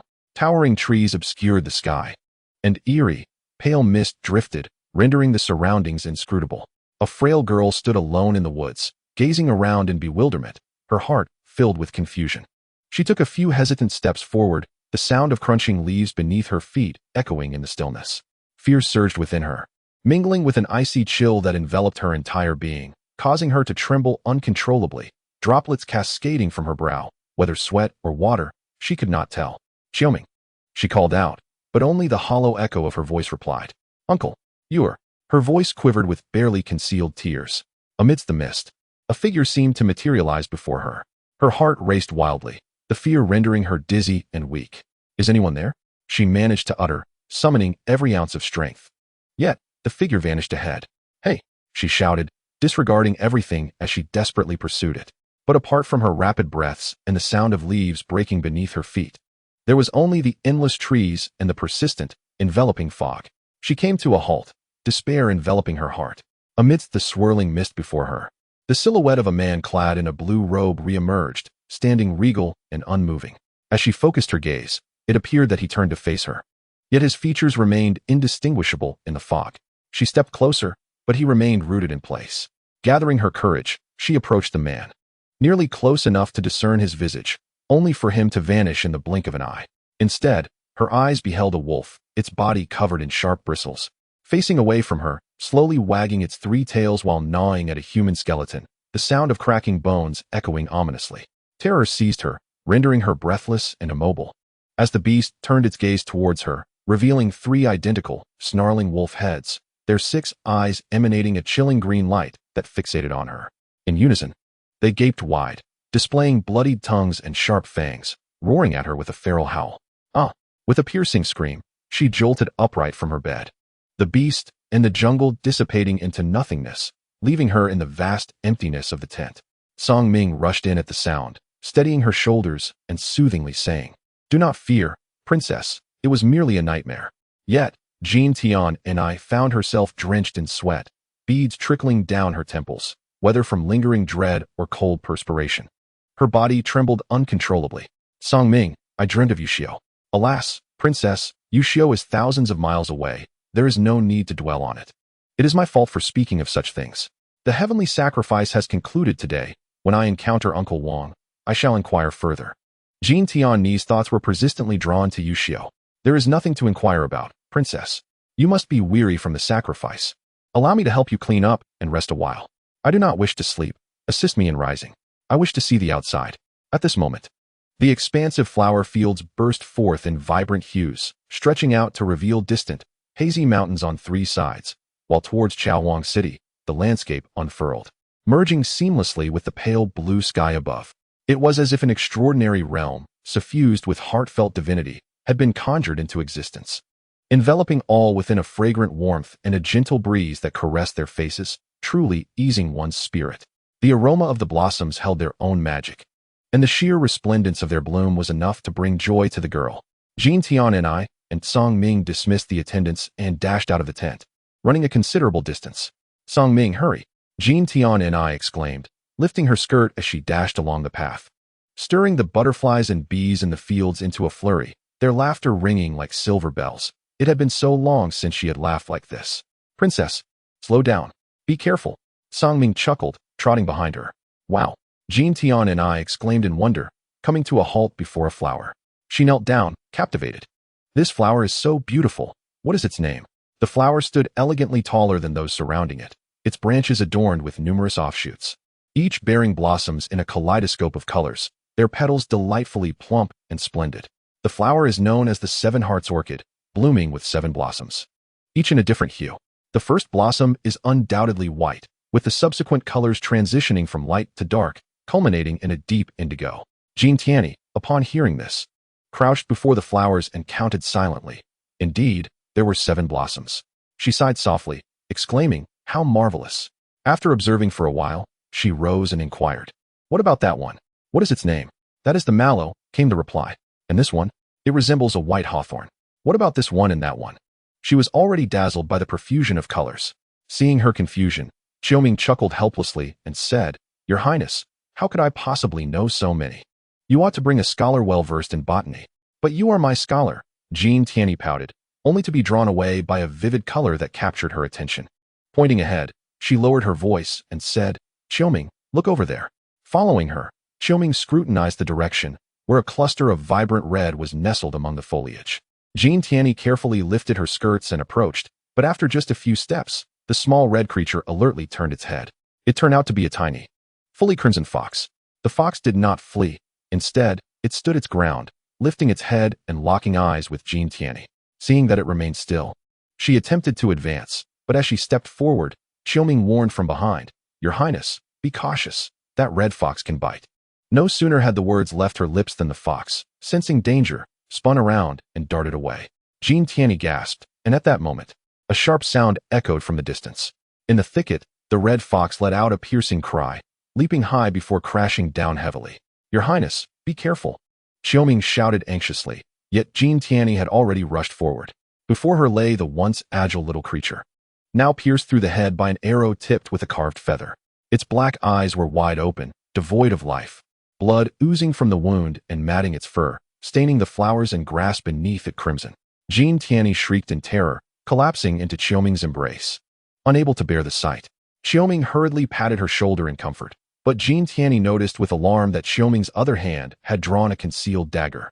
When she turned to look again, two youthful figures emerged from the thicket, approaching them. One, clad in grayish-white cloth, jogged ahead, carrying the slain birds and beasts. The other, dressed in a dark blue robe, followed swiftly, wielding a pale moon-colored bow, with a quiver slung across his back. The two youths appeared to be around 13 or 14 years of age. The one in plain clothing, upon noticing the two ladies, discreetly retreated behind the one in the blue robe. They halted roughly 10 paces away. The young servant, unable to contain his excitement, peered out and exclaimed, "Young master, we truly hit it, a red fox." Jin Tianyi remained startled by the recent incident, momentarily lost in her thoughts. Her gaze fell upon the lifeless birds and beasts clutched in the hands of the young man clad in white, prompting her to instinctively turn her head and withdraw closer to Qiuming, unable to meet his eyes. Qiuming, filled with indignation, demanded, "Who are you?" The youth in the blue robe promptly addressed his attendant, saying, "Parrot, show some decorum and step back." He then bowed respectfully and introduced himself, "I am Nangong Jingyan, here to pay my respects to Her Highness, the Grand Princess. I apologize for disturbing you." The young man, with his remarkable appearance and demeanor, adorned in a blue robe embroidered with the azure phoenix, unmistakably belonged to the Nangong family. Upon hearing his words, it became evident that he was merely a young noble indulging in a hunt, thus alleviating any concerns. Qiuming, having sheathed the dagger concealed in his hand, sternly warned them, "Since you are aware of having startled Her Highness, you should depart at once." At that moment, Jin Tianyi could no longer tolerate the overwhelming stench of blood emanating from the mangled corpses of the birds and beasts. She turned her head and implored, "Qiuming, let us not linger here, we should leave." "Very well," Qiuming replied, disregarding the two individuals as he guided Jin Tianyi to turn back. After walking for a while, Jin Tianyi glanced back, noticing the two still standing in place. Nangong Jingyan, bowing slightly, met her gaze with his own. After encountering the young man in the flower field, Jin Tianyi and Qiuming hurried along their path, soon meeting a maid who informed them of an urgent summons from the emperor and the Grand Empress Dowager. They quickened their pace, heading directly to the large tent guarded by 2 rows of sword-bearing attendants. Jin Tianyi thought it was an opportune moment to inquire about her uncle Wang Xiu's situation. With her head lowered, she hastened to enter the tent, only to narrowly avoid colliding with Nangong Ming, who was stepping out. She quickly averted her gaze and stepped aside. Standing before her, Nangong Ming remained silent. When Jin Tianyi lifted her eyes, she found him, a stranger with a chilling demeanor, gazing intently at her, his expression revealing a hint of hesitation. She felt perplexed, but after a brief moment of stillness between them, he swiftly bowed and addressed her as Her Highness, the Grand Princess, before turning to leave. Jin Tianyi tilted her head, pondering little of it, as she and Qiuming entered the tent, where they found Emperor Jin Tianyu, Jin Tianyao, and the Grand Empress Dowager Jin Tianru already gathered. The emperor, visibly furious and flushed, appeared somewhat teary upon seeing her. "Grand Princess, my dear Tianyi, please take a seat," the Grand Empress Dowager sighed, softening her tone as she invited Jin Tianyi to sit at the table before her. She intended to continue speaking, but paused, glancing at Qiuming behind Jin Tianyi before shifting her attention to her uncle Wang Xiu. Uncle Wang Jin Tianyao shook his head slightly at the elderly lady. indicating that all was well. My dear Tianyi, before the emperor embarks on his northern expedition, he shall issue an edict to bestow upon you and my grandson, Huanxiang, a marriage engagement. You will remain in Chaowang until they achieve victory and then return you to the Dijun. Is that acceptable? Upon hearing this, Jin Tianyi was taken aback, immediately turning to look at both Jin Tianyu and Jin Tianyao, only to find one in tears of lamentation and the other gazing at her with gentle yet resolute eyes. Both silent. Nier, still in her tender years, wished to return alongside Yuer and Uncle Wang. She could only lower her head and softly resist, fully aware that despite her youth, a marriage contract was expected between her and Yu Shuhuan. The suddenness of this reality overwhelmed her at merely 12 years of age. She had never contemplated or desired such a fate. She was even less inclined to remain alone in this distant land, vibrant yet devoid of kin. Alas, Uncle Wang, the matriarch, must we rely on that so-called Southern Commander Kangwa's reinforcements? If that is indeed the case, what would happen if we forego the support? Can we not reclaim the Empire of Jun by our own strength? I insist that Nier accompany us. Jin Tianyu cried, his distress palpable. Nier, Uncle Wang finally spoke, his tone gentle. The current situation in Kangwu is unfavorable for us, and the matriarch is in a difficult position. However, to return to the Empire of Jun, our capital, we truly require Kangwa's 100,000 troops for a decisive battle. You must remain for the time being to bolster the morale of the troops and persuade the reinforcements to willingly march north. Though you are still young and have just parted from your parents, you must bear this heavy responsibility. Uncle Wang, though reluctant, must implore you to stay for now. Upon our victorious return, we shall surely bring you back. Jin Tianyu wept uncontrollably. Nier, the voice of the matriarch trembled as well. Rest assured, while you stay in Chaowang, I will ensure your safety. You are my granddaughter, and I will not allow you to suffer any grievance. Tears welled in Jin Tiany's eyes. Yet she maintained her head bowed, straining to keep the tears from falling. She bit her lower lip and nodded vigorously, saying, Yes, I will stay. Please do not worry. Yuer, matriarch, and Uncle Wang. However, the unshed tears eventually cascaded down her cheeks. This was a splendid family banquet before the northern expedition. What was termed a family gathering was merely a collection of orphans and widows, Yu Shuhuan thought to herself. Adorned with a phoenix hairpin and draped in a resplendent red gown with golden threads and phoenix motifs, her visage resembled that of a peach blossom. Her eyes akin to water-soaked apricots, with rosy lips and willow-like brows. A gentle and composed smile graced her exquisite features. Jin Tianyao sat across from her, having shed his armor for a flowing robe of dark gold adorned with dragons, exuding an air of elegance rather than the rigidity of a warrior. Her gaze fell upon him several times. He was lost in thought, drinking quietly, never once meeting her eyes. Yet Yu Shuhuan maintained her smile, for no man could overlook her presence. The hall was brilliantly lit by candles, resplendent in gold and jade. Palace maids clad in a variety of exquisite silken garments moved gracefully in and out like a flock of birds bowing before a phoenix, serving the renowned southern nectar. A divine wine brewed from Kangwu's wondrous flowers and morning dew, which wafted a unique aroma throughout the hall. Her mother was at the sandalwood phoenix table on the steps, frequently chastising the chancellor, Nangong Ming, for his insubordinate actions. She remained tight-lipped, her smile slightly raised. Her father and mother had once shone brilliantly in Kangwu, but now one had departed early, while the other had become a garrulous old woman. They committed two grave mistakes in their lives. They allowed their eldest daughter's yearning for happiness to dissolve into mere illusions, and they refused to accept their second daughter's pursuit of the glory of their lineage. After enduring years of anguish, Yu Su Jinyu met her demise beside the ineffectual emperor. Meanwhile, Yu Su Xuanfei remained shackled by the constraints of power, unable to rise anew. Nangong Ming, once regarded as inconsequential in the eyes of his father and mother, was met with their scorn. They belittled him, punished him, imprisoned him, and delivered his beloved into the hands of another. How could he not harbor resentment toward them? To this day, Yu Su Xuanfei recalls her role as a messenger, delivering letters between her sister and Nangong Ming, vividly remembering the expressions of joy that adorned their faces. Such expressions, however, were of little concern to her. Therefore, when Jinyu informed their parents of her affections, when Jinyu refused to yield and Nangong Ming was nearly slain, and even upon encountering the mediocre emperor himself, she boldly questioned why it could not be she who inherited the family's glory. Her beauty could easily rival that of her sister, and she was even more resolute and astute. So why was it never her? Even if her sister was unwilling, why could it not be her? Yet, each time, she was met with indifference and disdain. Everything must be earned by oneself, and Nangong Ming excelled in this regard. The young emperor, Jin Tianyu, occasionally cast glances in her direction, as she knew she reminded him of his mother. She smiled and turned to the dejected Jin Tianyu beside her, saying, "Princess, shall we play a tune of the Emperor Jun's ballad to bless our emperor and King Yao?" The attendants brought forth a long 7-stringed zither, fragrant with the scent of ancient sandalwood. She invited Jin Tianyu to sit beside her, their delicate hands gliding over the strings, and as their fingers danced lightly, a melodious harmony emerged, accompanied by a sweet and resonant song. In the land of the Central Plains, the sun rises gloriously, the moon shines brightly, the emperor emerges handsomely. It is my homeland.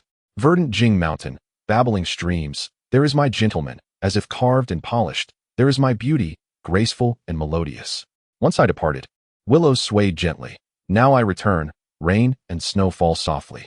Though I cannot reach you, my heart yearns for you. As the melody concluded, its echoes lingered in the air, bringing tears to the eyes of those present, as if they were transported back to the heart of Emperor Jun. She smiled, witnessing the glimmer of light in Jin Tianyao's crimson irises directed toward her. After the family banquet concluded, everyone took their leave with bows. Yu Su Xuanfei dismissed her maidservants and strolled alone within the glazed palace, lifting her gaze to the night sky. A pale crescent moon hung above, surrounded by a multitude of stars like grains of sand. The stars converged like a river. How humble it would be to be but a single one among them. A dark figure stood behind her, its hollow face concealed beneath a black cloak. Yingli had been taken by the Changfeng clan.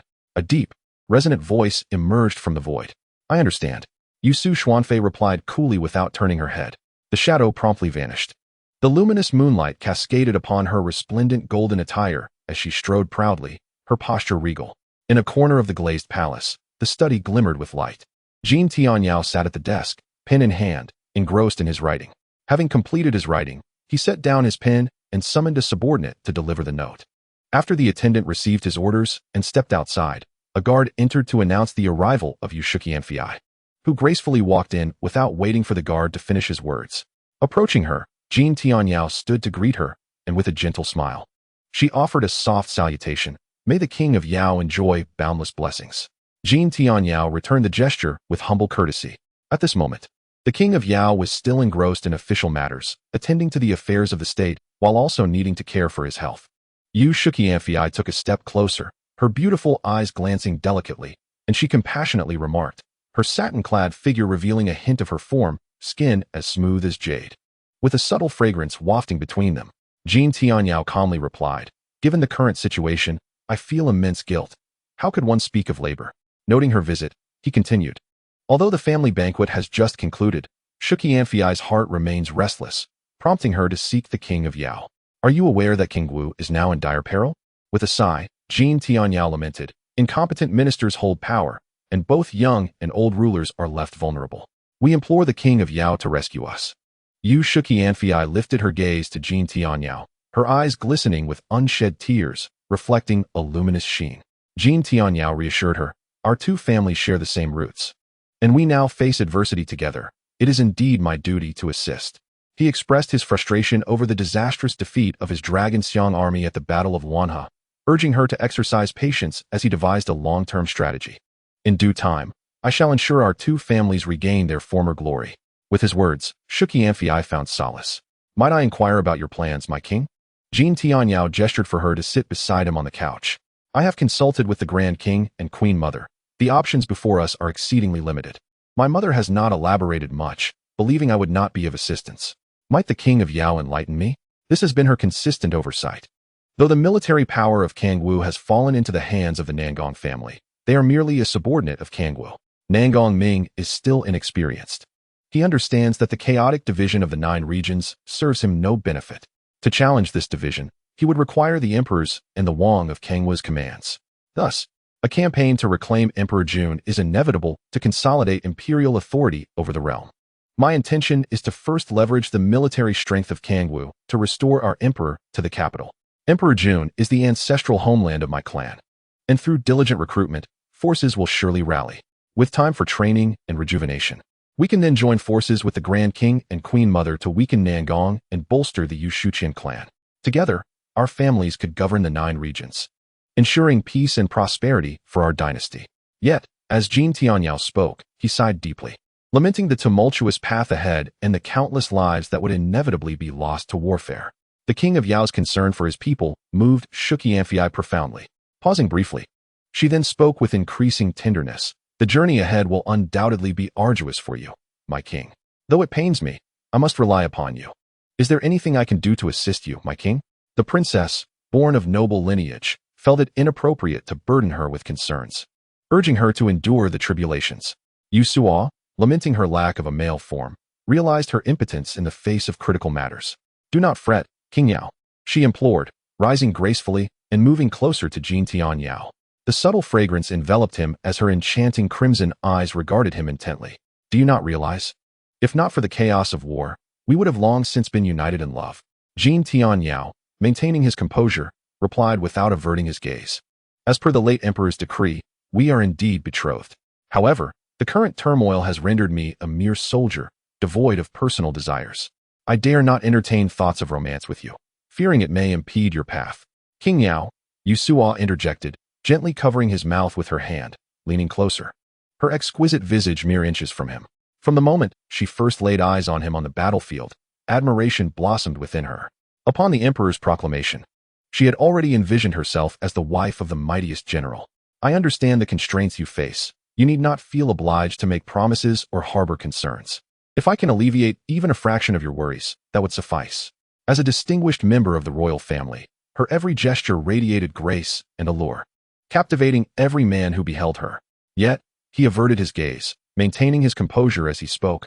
I am deeply grateful for your misplaced affection, but I cannot allow you to worry for me. Please, take care of yourself and seek your own happiness. Do you truly think so little of me? She inquired, her gaze piercing into his, glistening with unshed tears. How could you think less of a treasure from the Kangwu? Jin Tianyao stood and returned to his desk, burdened by the knowledge of his heart already belonging to another and the chaos of war overshadowing any personal sentiments. Regrettably, he could only let her down. Fear not. He may never return, she whispered, her heart aching. Did Jin Tianyao truly not harbor feelings for her? Raising her chin, tears cascaded down her cheeks. Jin Tianyao gently shook his head. Princess, it is best you return. Silently, she regarded him with tear-filled eyes before rising. Casting one last glance at him before turning away, she knew he stood there, watching her retreating figure. Yet he could not see the smile that broke through the tears as she exited. As night fell over the prosperous, yet momentarily tranquil, Qiuming city, the grand and serene Liuli Palace, in the southeast of the royal palace, Yusuo walked regally along the wide path, adorned in a resplendent red-gold phoenix gown, her hair intricately styled and embellished with golden jewels.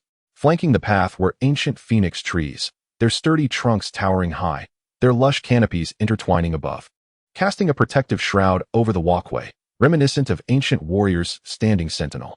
The path lay shrouded in dimness, illuminated by the sturdy, ancient stone lanterns that flanked either side, casting a soft yet profound glow that revealed the way ahead and the imposing shadows of the grand architecture. The cobbled surface displayed the varied postures of celestial phoenixes in flight, their exquisite forms and serene visages aglow. She paused, casting a glance upward, where a formidable gate loomed before her, yet she resumed her steps forward. This was a magnificent palace entrance, and she possessed an intimate knowledge of its every architectural detail without needing to gaze upon it. The golden, glazed tiles of the roof, the enormous red and green glazed brackets beneath the eaves, the white jade stone base beneath the vermilion walls, and the heavy crimson doors emblazoned with gilded phoenixes facing each other in flight. In daylight, this gate would shimmer with a kaleidoscope of colors under the sun's embrace. At this moment, it appeared to open for her. She stepped inside, her movements neither hurried nor slow. The surroundings were expansive, the stone lanterns stretching endlessly. The path was straight until it met the Jade Belt River, which encircled the palace, adorned with 9 arched stone bridges. Without hesitation, she gracefully ascended the central bridge, flanked by short columns carved with soaring phoenixes atop white jade railings. Upon crossing the bridge, another towering palace gate awaited her, its golden-tiled roof spreading even wider, with the glazed brackets and jade stone base appearing even grander, surpassing the previous gate in magnificence. She gazed upward, yet her steady pace did not waver as she passed 2 crimson spear racks, each holding over 100 elongated silver-tipped red spears, symbolizing the formidable warriors of the royal kin, safeguarding this sacred realm of nobility. Entering this gate, the true palace stood majestically before an expansive courtyard. She approached with the same dignified stride, embodying a presence that was both solemn and unyielding, graceful yet unpretentious. As though she were not alone in her journey but accompanied by countless onlookers drawn to her radiance. Indeed, even in their absence, she would walk this path to her rightful place of glory. Yu Suqian, a member of the royal family, was neither a princess nor a queen. On the rare occasions she accompanied her clan for ancestral rites, she bore no insignia of honor, remaining unnoticed by others. Yet she was intimately familiar with this place. In her childhood, she had observed every detail and arrangement with a blend of curiosity and reverence. Later, she would occasionally wander alone under the cloak of night, amidst the solemn grandeur, to admire the golden statues of the illustrious ancestors, the past kings and queens, standing majestically upon their ornate thrones, and to study the sacred tablets inscribed with divine characters set within their high altars. Yu Suqian felt an indescribable yet palpable connection to those illustrious ancestors who once illuminated the world, an inheritance not merely of blood but of spirit. At times, she sensed their whispers, their sighs, their sorrows, as if they were calling to her, recounting their tales in hushed tones by her ear. The corridor serves as the central axis, extending straight towards the grand hall. Flanking this passage are expansive courtyards, adorned with several colossal golden-brown incense burners. In the adjoining halls, one venerates the loyal royal kin, while the other pays homage to illustrious ministers of different surnames from various dynasties. Yu Suqian did not cast a glance nor pause. She continued her graceful yet resolute strides toward the hall's platform. The white jade stone base encircling the grand hall ascends in steps, bordered by 3 tiers of railings intricately carved with phoenix, dragon, and auspicious beast motifs. At this moment, Yu Suqian lifted her gaze to behold the gilded plaque of the royal ancestral hall hanging from the eaves before she entered the grand hall. Within the immense palace, even with the sparse illumination, one could still perceive its inherent splendor. Towering pillars of crimson lacquered golden silk nanmu stood resolutely, supporting the lofty ceiling, while beneath it, numerous shrines displayed gold-inscribed tablets honoring ancestors. The noble and dignified golden effigies of her forebears majestically occupied the carved phoenix thrones. The ground was laid with golden tiles, and both the beams and lofty columns were adorned with red gold motifs, as fragrant incense perpetually wafted, filling the hall with an elegant aroma. As Yu Suqian passed by the golden statues, she turned her head to gaze at them but did not halt her steps, instead proceeding along one long side of the hall. The former kings exuded a formidable presence, while the queens radiated opulence, all observing her with solemnity. At the center of the hall, flanking the gilded statue of the revered King Yusu, who unified the 9 lands, were the effigies of subsequent kings and queens. Behind this grand hall, connected to it, lay another vast hall where the veneration extended to the ancient progeny of Emperor Xin Yuan, who led the people in their campaigns against malevolent spirits and beasts, establishing the 9 lands and their many descendants. Yu Suqian seemed to perceive a sound within the grand hall, faint and intermittent, emanating from a certain corner, resembling a lament, akin to soft weeping. As she gazed forward, she indeed discerned that figure. The sorrowful sounds emerged from her, yet within the vast hall they felt diminutive, like gentle ripples echoing softly through the space. She approached her from behind, standing silently. Like her, the woman sported a high bun adorned with golden and jeweled ornaments, dressed in an even more resplendent dark gown embellished with soaring dragons and flying phoenixes, the epitome of elegance in Kangwu. However, the ornaments concealed an obviously graying bun. The woman's posture slightly stooped, embodying a pitiful old soul, aged and sorrowful, unable to alter the fate before her. Her frail form contrasted starkly with the grandeur of her attire. Since Yu Suqian took her place behind her, the woman ceased her lamentations. She stood silently and wearily like a statue on the verge of collapse, facing the golden effigy of her deceased husband. Beside him, within the shrine, stood the effigies of their prematurely departed son and daughter-in-law, the previous king and queen Yusu. Perhaps in the not-too-distant future, she would become another golden statue, standing beside her husband in this grand hall, continuing to receive the reverence and offerings of the world. Yet, it is also possible that with the decline of the royal family, the once glorious past would be swept away by the relentless waves of cruel history, leading to obliteration. Mother. Yu Suqian gazed at her mother's silhouette for a long while, her heart heavy with compassion. She softly called out to her, yet refrained from addressing her as Mother Empress. Her mother remained rooted in place, pausing for what felt like an eternity before slowly turning to face her. The eyes of the Grand Empress Jin Tianran held a familiarity that was both comforting and foreign. Those once vibrant and fiery red eyes now appeared dim and lifeless, suffused with profound sorrow and helplessness. "Did mother send me here?" Yushu Qianfei inquired softly. "My daughter." Her mother's voice was aged and hoarse, laden with desolation and fatigue. "The radiance of the Yushu lineage is gradually being extinguished. Have you heard the disappointment and reproaches of the former kings?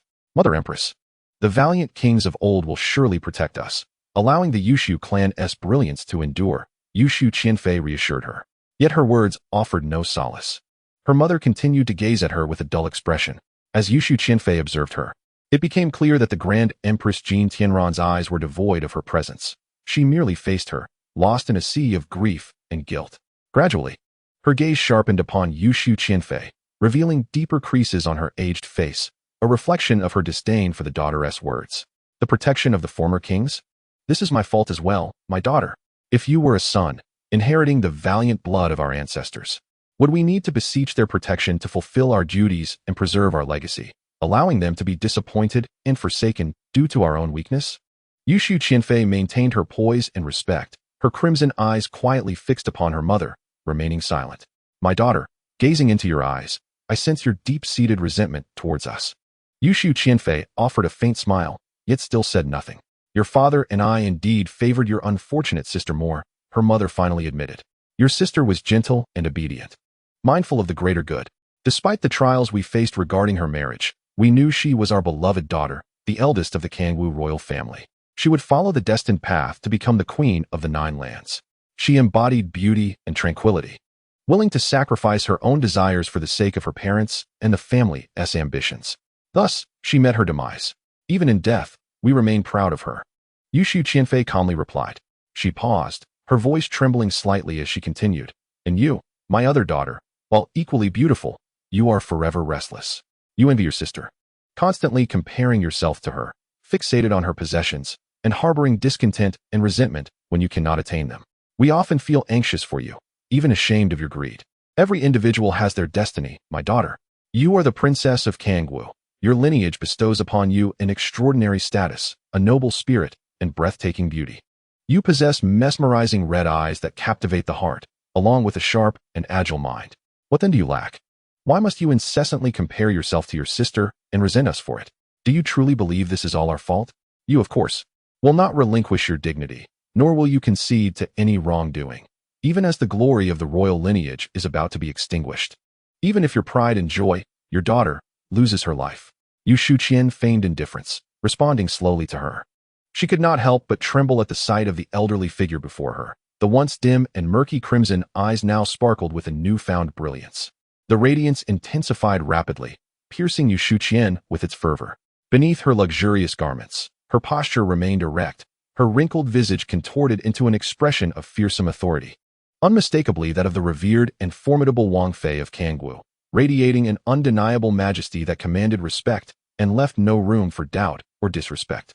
"Very well, my daughter," the Taowang Taifei intoned, maintaining her regal composure, each word deliberate and resolute. "Today, we shall engage in an honest exchange and unveil our innermost thoughts. Since there is no better course of action left for me, and you are determined to prove my errors," she continued, reaching into her voluminous sleeve to slowly withdraw a glimmering object, lifting it high and casting it to the ground. The metallic sound echoed sharply as it skidded to rest at Yushu Qian's feet. "Take it and eliminate him." Yushu Qian gazed down at the dagger. Its slender handle as dark as flawless ink, the blade delicate as a long needle, shimmering with an icy blue radiance.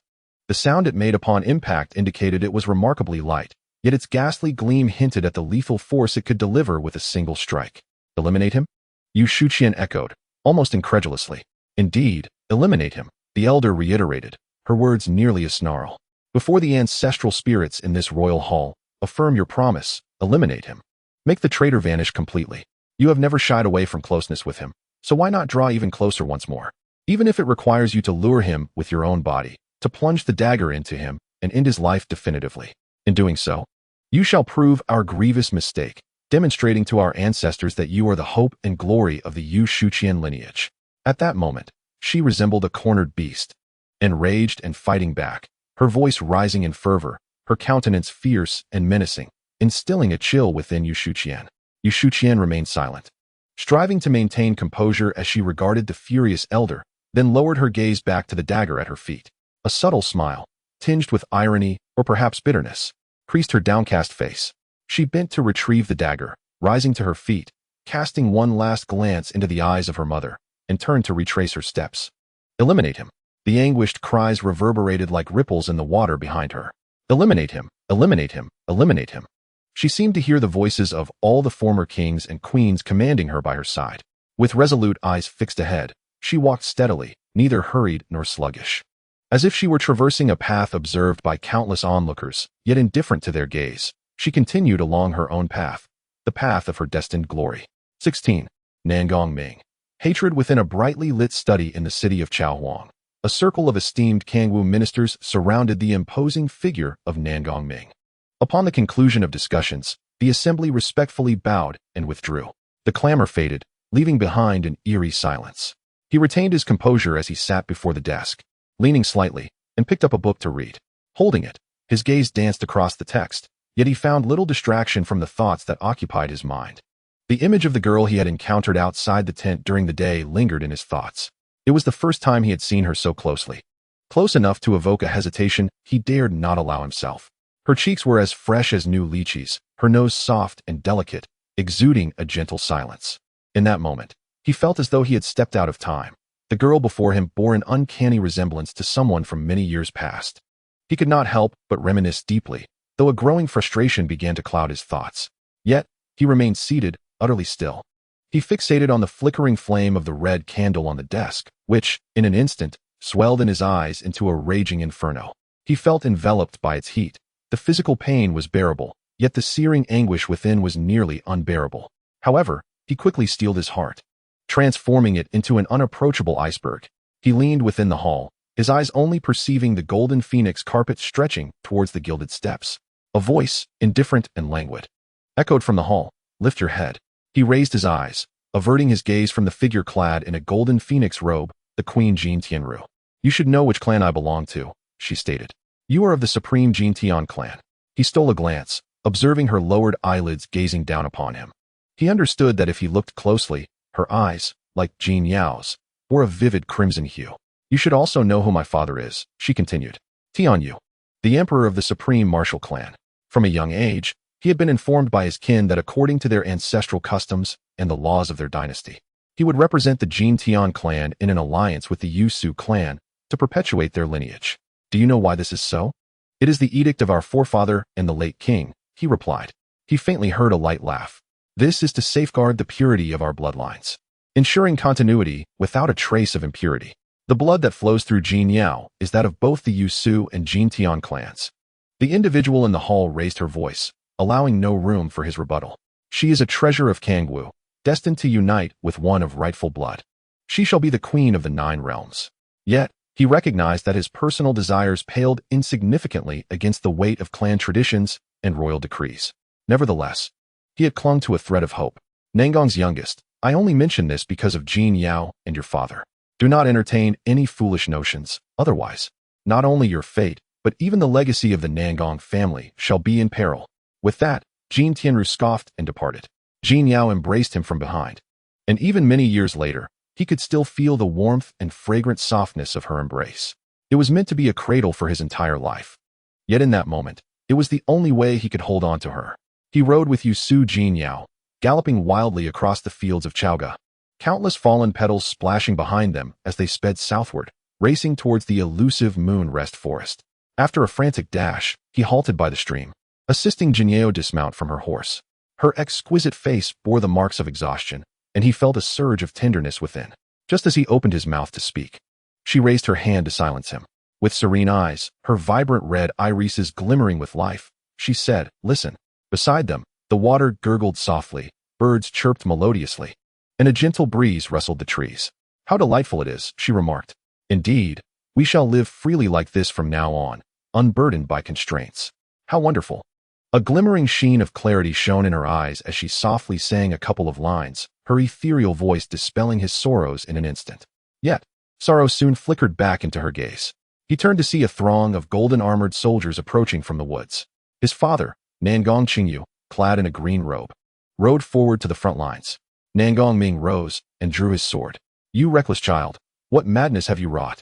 The tone of Nangong Qingyu was laced with disappointment and ire. Father, for the sake of being your son, I implore you, spare us. He pleaded. You are truly obstinate.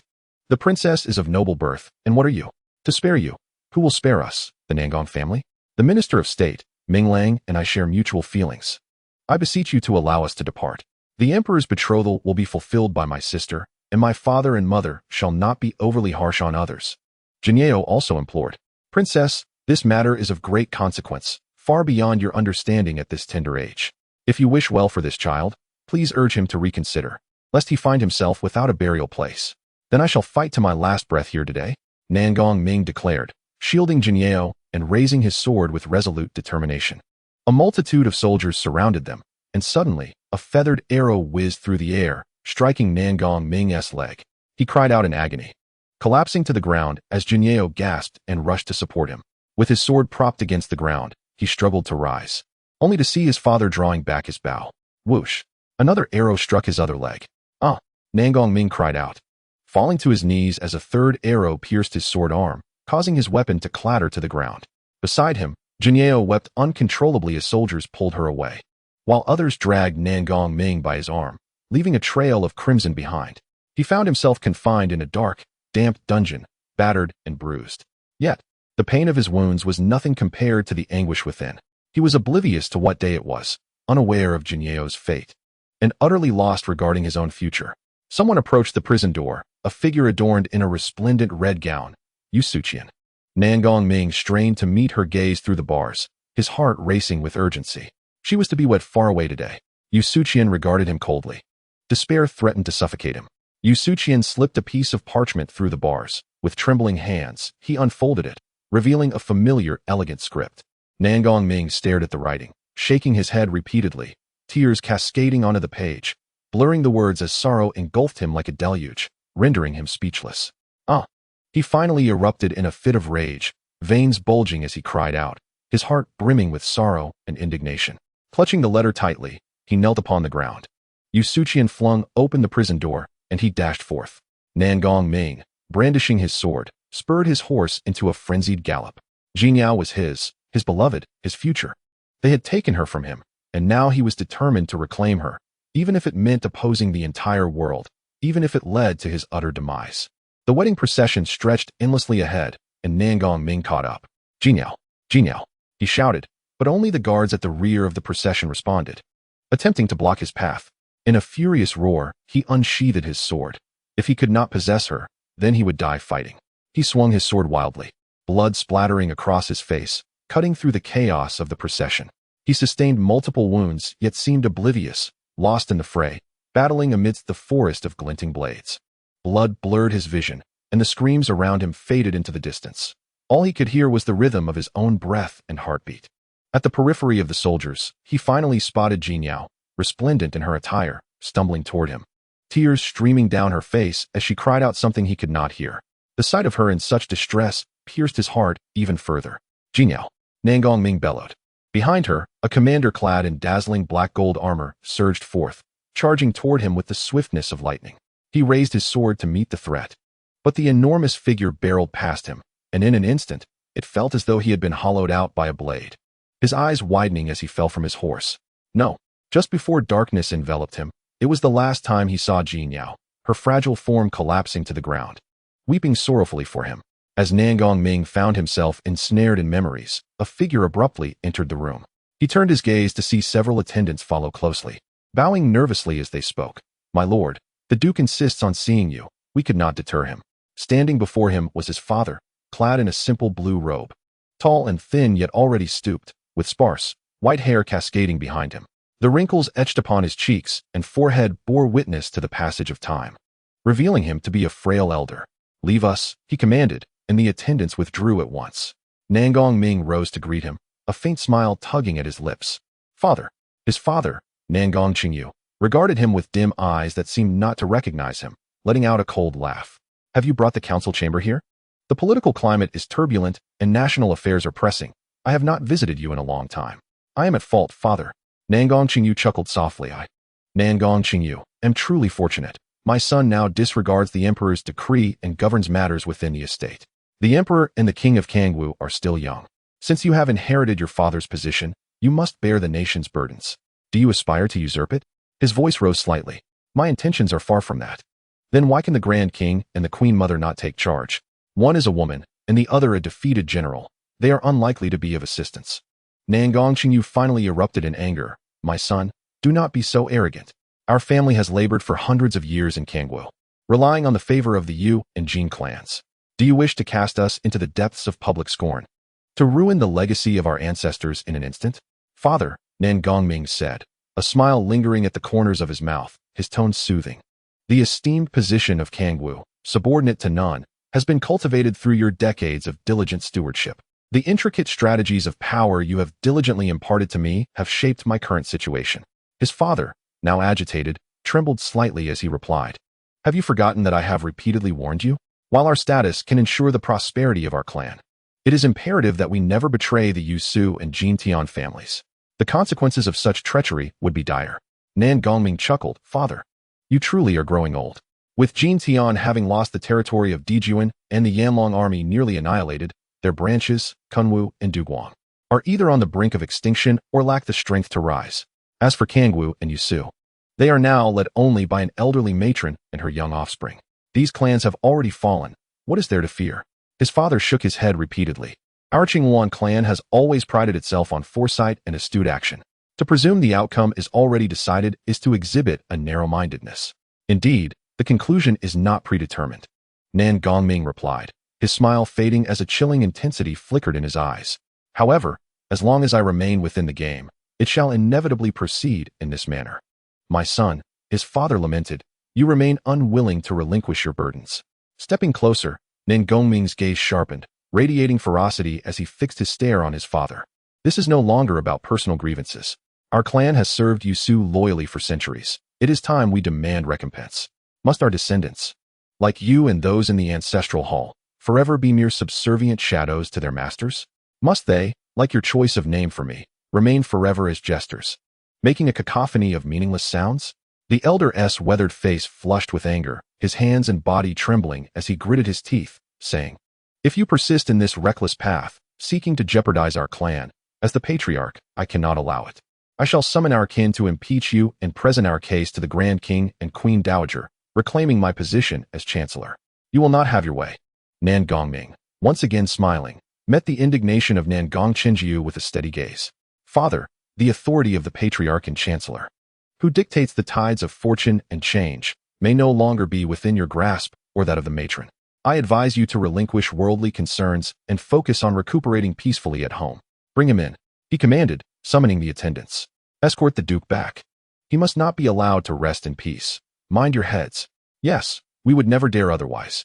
Duke, please return with us swiftly. The attendants moved forward to support the frail elder, turning towards the door. You fool, your obstinacy will surely bring retribution. It is lamentable that the century-old foundation of the Nangang family will be laid to ruin by your hands. He shouted in frustration, yet powerless to resist. His legs dragged as he was led away. Once again, silence enveloped the room as Qiuming returned to his desk, nearly voiceless. Should anyone have seen him at this moment, they would undoubtedly feel an oppressive chill emanating from him. However, the figure clad in crimson who re-entered the doorway remained unfazed. Yu Chufei strode directly before Qiuming, her stunning visage adorned with a similarly frosty expression. Her crimson eyes fixed upon him as she spoke. What does the esteemed Lord Nangang still have to worry about? Slowly lifting his gaze, Qiuming remained silent, yet his eyes softened as they regarded Yu Chufei. The King of Dawn, like a lurking, astute beast, awaited the opportune moment to turn the tide. Yu Chufei reminded him. Qiuming chuckled softly and inquired, what is your perspective? With a gentle smile, Yu Chufei replied, is it not delightful to watch you all engage in conflict? Upon hearing this, Qiuming's face brightened as he stood and approached her. Are you truly willing to stand idly by while I contend with others?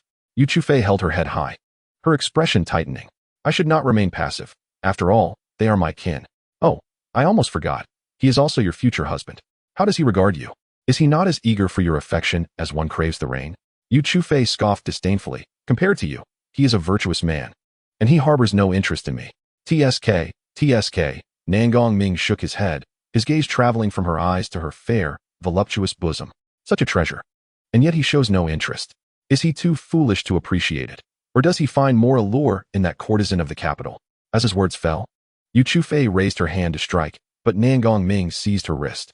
How dare you compare me to a courtesan? He slowly released her wrist, then wrapped an arm around her waist, suddenly pulling her soft, fragrant form against him. Leaning close, obscuring his true intentions, he whispered, "Can you discern who is an ally and who is an enemy? Who is it that dared to compare you to a courtesan?" Yu Chufei defiantly raised her chin and retorted, "After observing for so many years, I have naturally discerned the truth. It all boils down to the value of one's utility." He grinned malevolently. "You must acknowledge that we share a common desire for destruction, and only through our alliance can we achieve it." Her eyes reflected a sorrowful yearning. "I see clearly who you are, but thanks to you, I have lost sight of myself. Not only do others fail to recognize me, but I struggle to recognize my own self. You will eventually understand what you truly desire. As for those others, they remain utterly oblivious to your immense power." As he spoke, he deftly untied her sash, then lightly brushed his hand across her chest, causing the vibrant red garments to cascade to the floor, followed by the undergarments that clung to her form. He tightened his embrace around her waist, drawing her against his chest, intoxicated by her fragrance.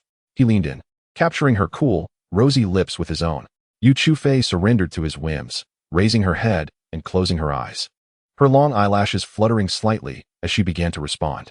The once solitary Nangong Ming seemed to be gradually unburdened. His azure robe slipped to the ground, revealing a tall, robust physique, their bodies intertwined, as if seeking to forget all else in fervent entanglement.